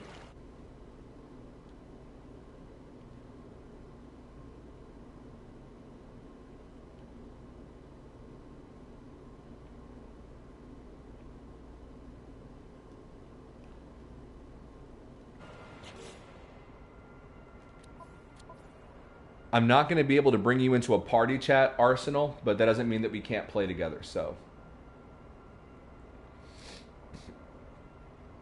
Because I don't know how that's going to work with the mic just yet. I haven't figured that part out. I'm still learning how to use this, like an actual microphone. So, I apologize.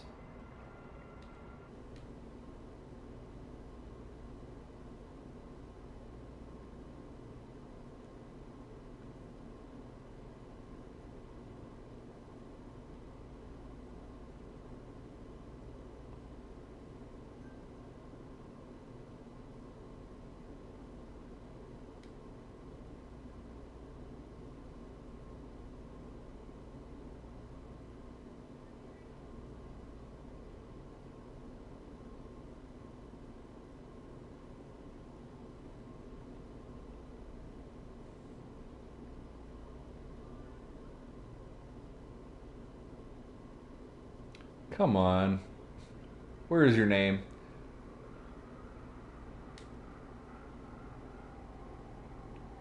There we go. Okay. All right, sent you that invite. I'm going to blue screen you guys real quick because I'm just going to go to the restroom. So, I'll be right back.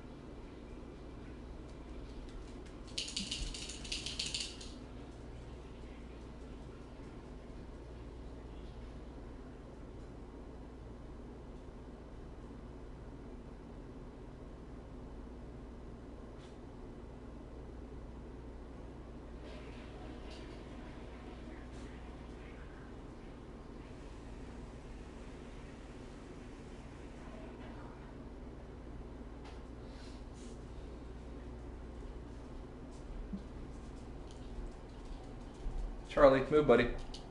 Thank you, boy. Back. That last one looked like a trash can that no one knew looks like a cheese grater. Oh, that last base? There's potential there. It's kind of a unique design build, right? If that's what you're talking about.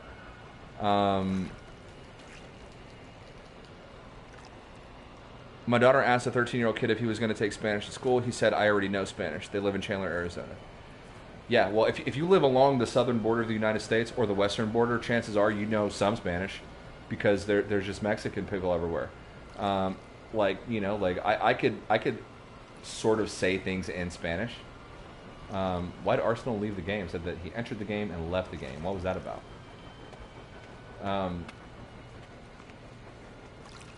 Yeah, I mean, you can, I don't know. Let me send him another invite just in case.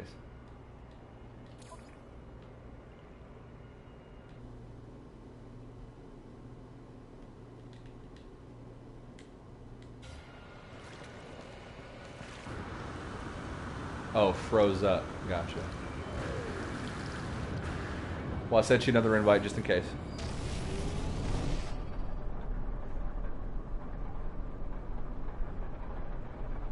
Johnny B even knows Archie What's It. How the hell I don't know about Archie What's It? Johnny B making me feel like I'm missing out. But I don't know nothing. But that's cool. It's all good.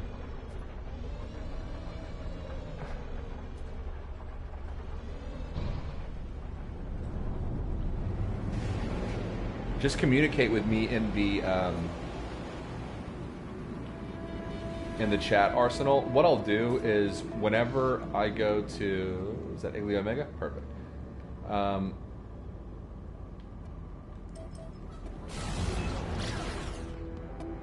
have a feeling this one over here is going to be Wizards.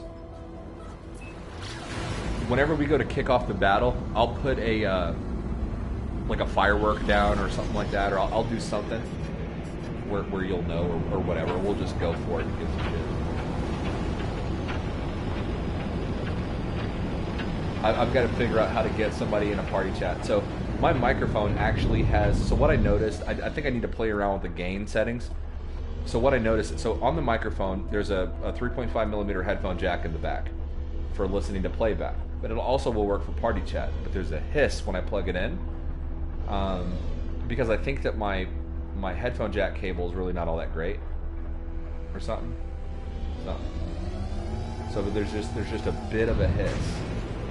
So, which when I listen to some test footage from recording in-game gameplay footage before going live, that hiss didn't really seem to go away unless I turn my game volume all the way down. Well, if I turn my game volume all the way down, then I'm not going to hear party chat, right? I don't fucking know. I gotta figure it out. But anyway, it's holding up well. You know, please be honest in the chat, because I can always return this thing, you know, if it isn't. But it's going to help me with edited content as well, because I was using, like I said earlier at the beginning of the stream, I was using my cell phone to record audio, and then when I actually listen to my playback, which I never really do, it really made me sad that that's what people were hearing if you watch my videos. So I bought a mic. So hopefully, you know, just tell me honestly, you guys are getting good feedback, if it sounds good, if it sounds clear, you know, that sort of thing. I can always increase the gain if I'm quiet. Just let me know. But it's a new thing I'm trying. But I figured, you know, since PlayStation allows you to do it, that I would use it for streaming as well. Because before I would just use whatever microphone was on my headphones, you know. Didn't seem like a whole lot different than the same concept of you know, whatever I would use to record videos. And if I was disappointed with that, I probably figured my live streams were the same. So thank you, Meridius, I appreciate that. Thank you, Arsenal. My parents have this old school Victrola that you have to wind up to play records. Yeah. You also, Johnny B, sorry no streams from me. My machine just won't play good in the future. I hope to get vid editing software. So I'm just going to throw this out there. I'm not, you know, no one's paying me to say this by any means. I did a lot of research before I got video editing software, because I'm a fucking noob, okay? And sorry for the cursing. I'm a noob, big time noob over here, okay? If you haven't known. And I looked at Vegas Pro, I looked at Adobe Premiere and all that other kind of stuff. Not only are those programs expensive, now, but they're as good as other solutions that are much cheaper. Now, if you have a Mac device, you've got Final Cut, which is really, really good, and it's free and it's built in, and it's one of the better, you know, one of the best ones out there. But if you're using a Windows device and you're thinking about editing videos for YouTube and stuff like that, look into Filmora Wondershare. I'm going to put it in the chat right now, and it's called Filmora Wondershare. It's cheap, very easy to use, and has a lot of really, really good reviews. And you can play around with different timelines and add in, you know, your own narrations and things like that. And it's just really well done. And they've got a list of different music and soundtracks that you can add, where you don't have to worry about crediting the artist, and all that it's essentially royalty free, and there's a lot of transitions that you get, a lot of free packs. So it's definitely worth checking out, and it's easy to use. So that if you're somebody like me, where you're like a noob and you don't know what the hell you're doing, that's a very easy program to learn, to utilize, to be able to edit and put content out there. And that's what I use. And I've gotten a lot better at using it, and I have no intention of using anything else. It does enough of what I need it to do, and that's what really matters.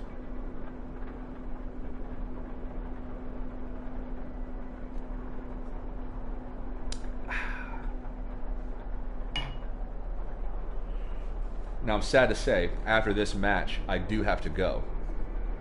But hopefully Panda will be victor. Guys, if you don't have an insulated stainless steel cup, you need to get one. Especially if you like to have a little bit of a drink every now and then. Because you can keep ice cubes in it, they don't melt, so that I don't have to go back to the freezer.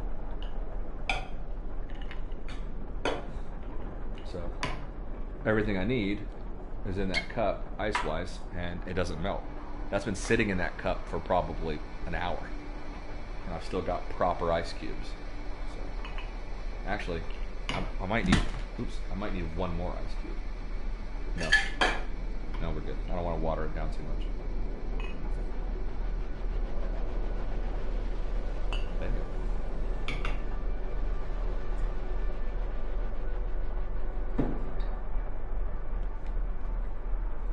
Guys, cheers.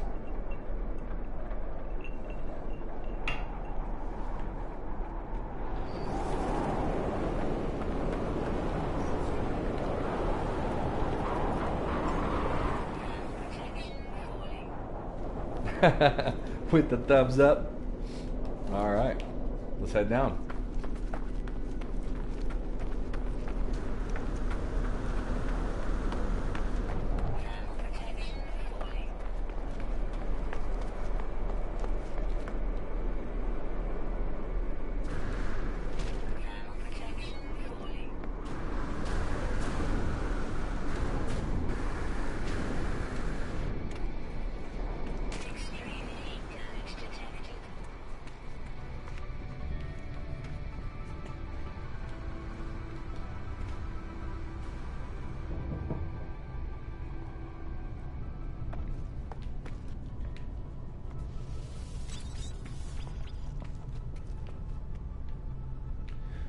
All right, Arsenal. So the way that we're going to time this, because I can't have you in a party chat because I don't know how that works with this microphone.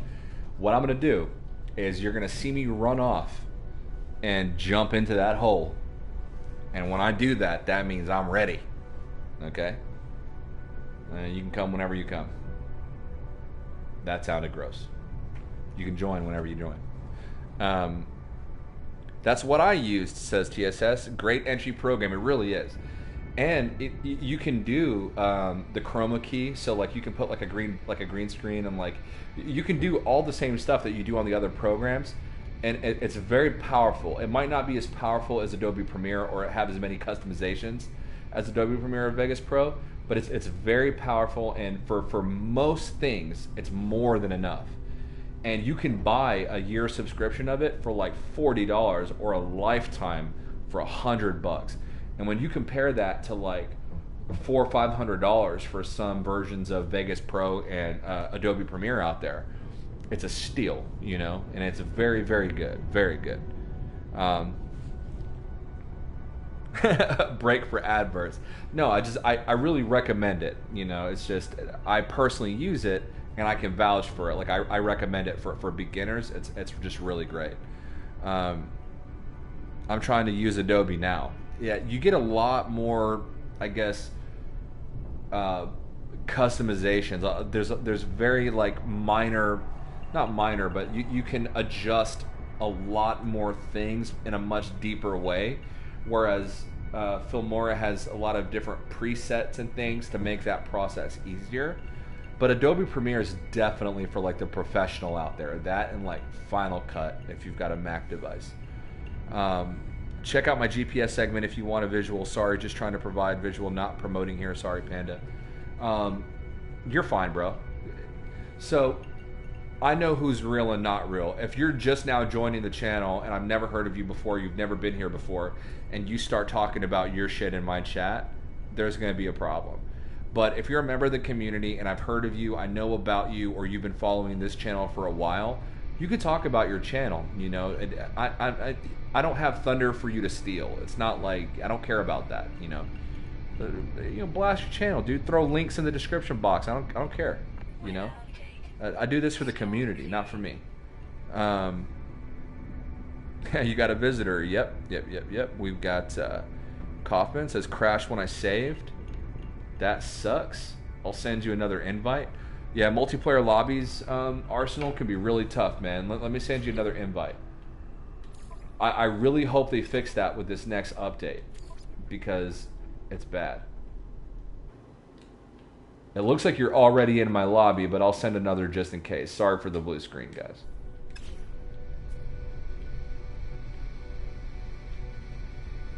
Arsenal has entered the system. Okay. Wait, I wasn't listening. You don't need a microphone headset for your voice to be able to be heard.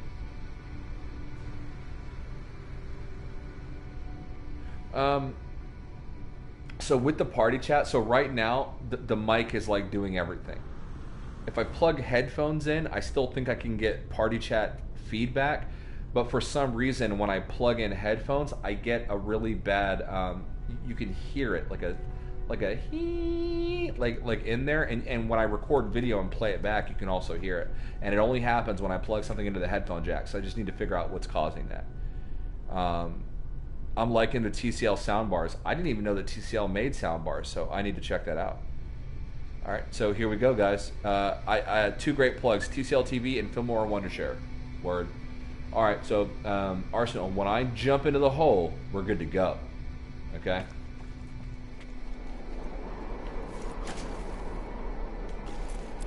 All right, and we're off.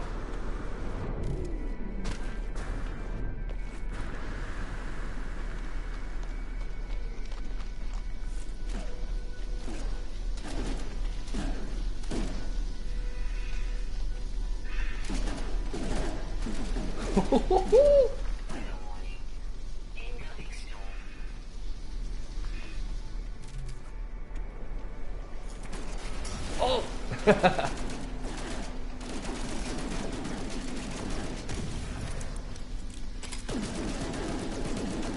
that blaze down one is naughty.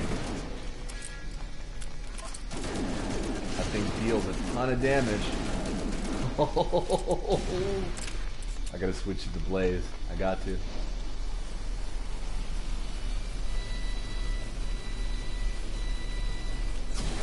Ah! Oh my god. Was that the scatter blaster? Holy crap. Oh!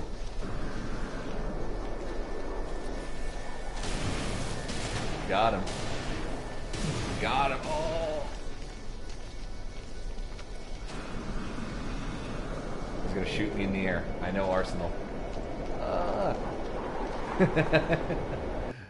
No, is it crashing?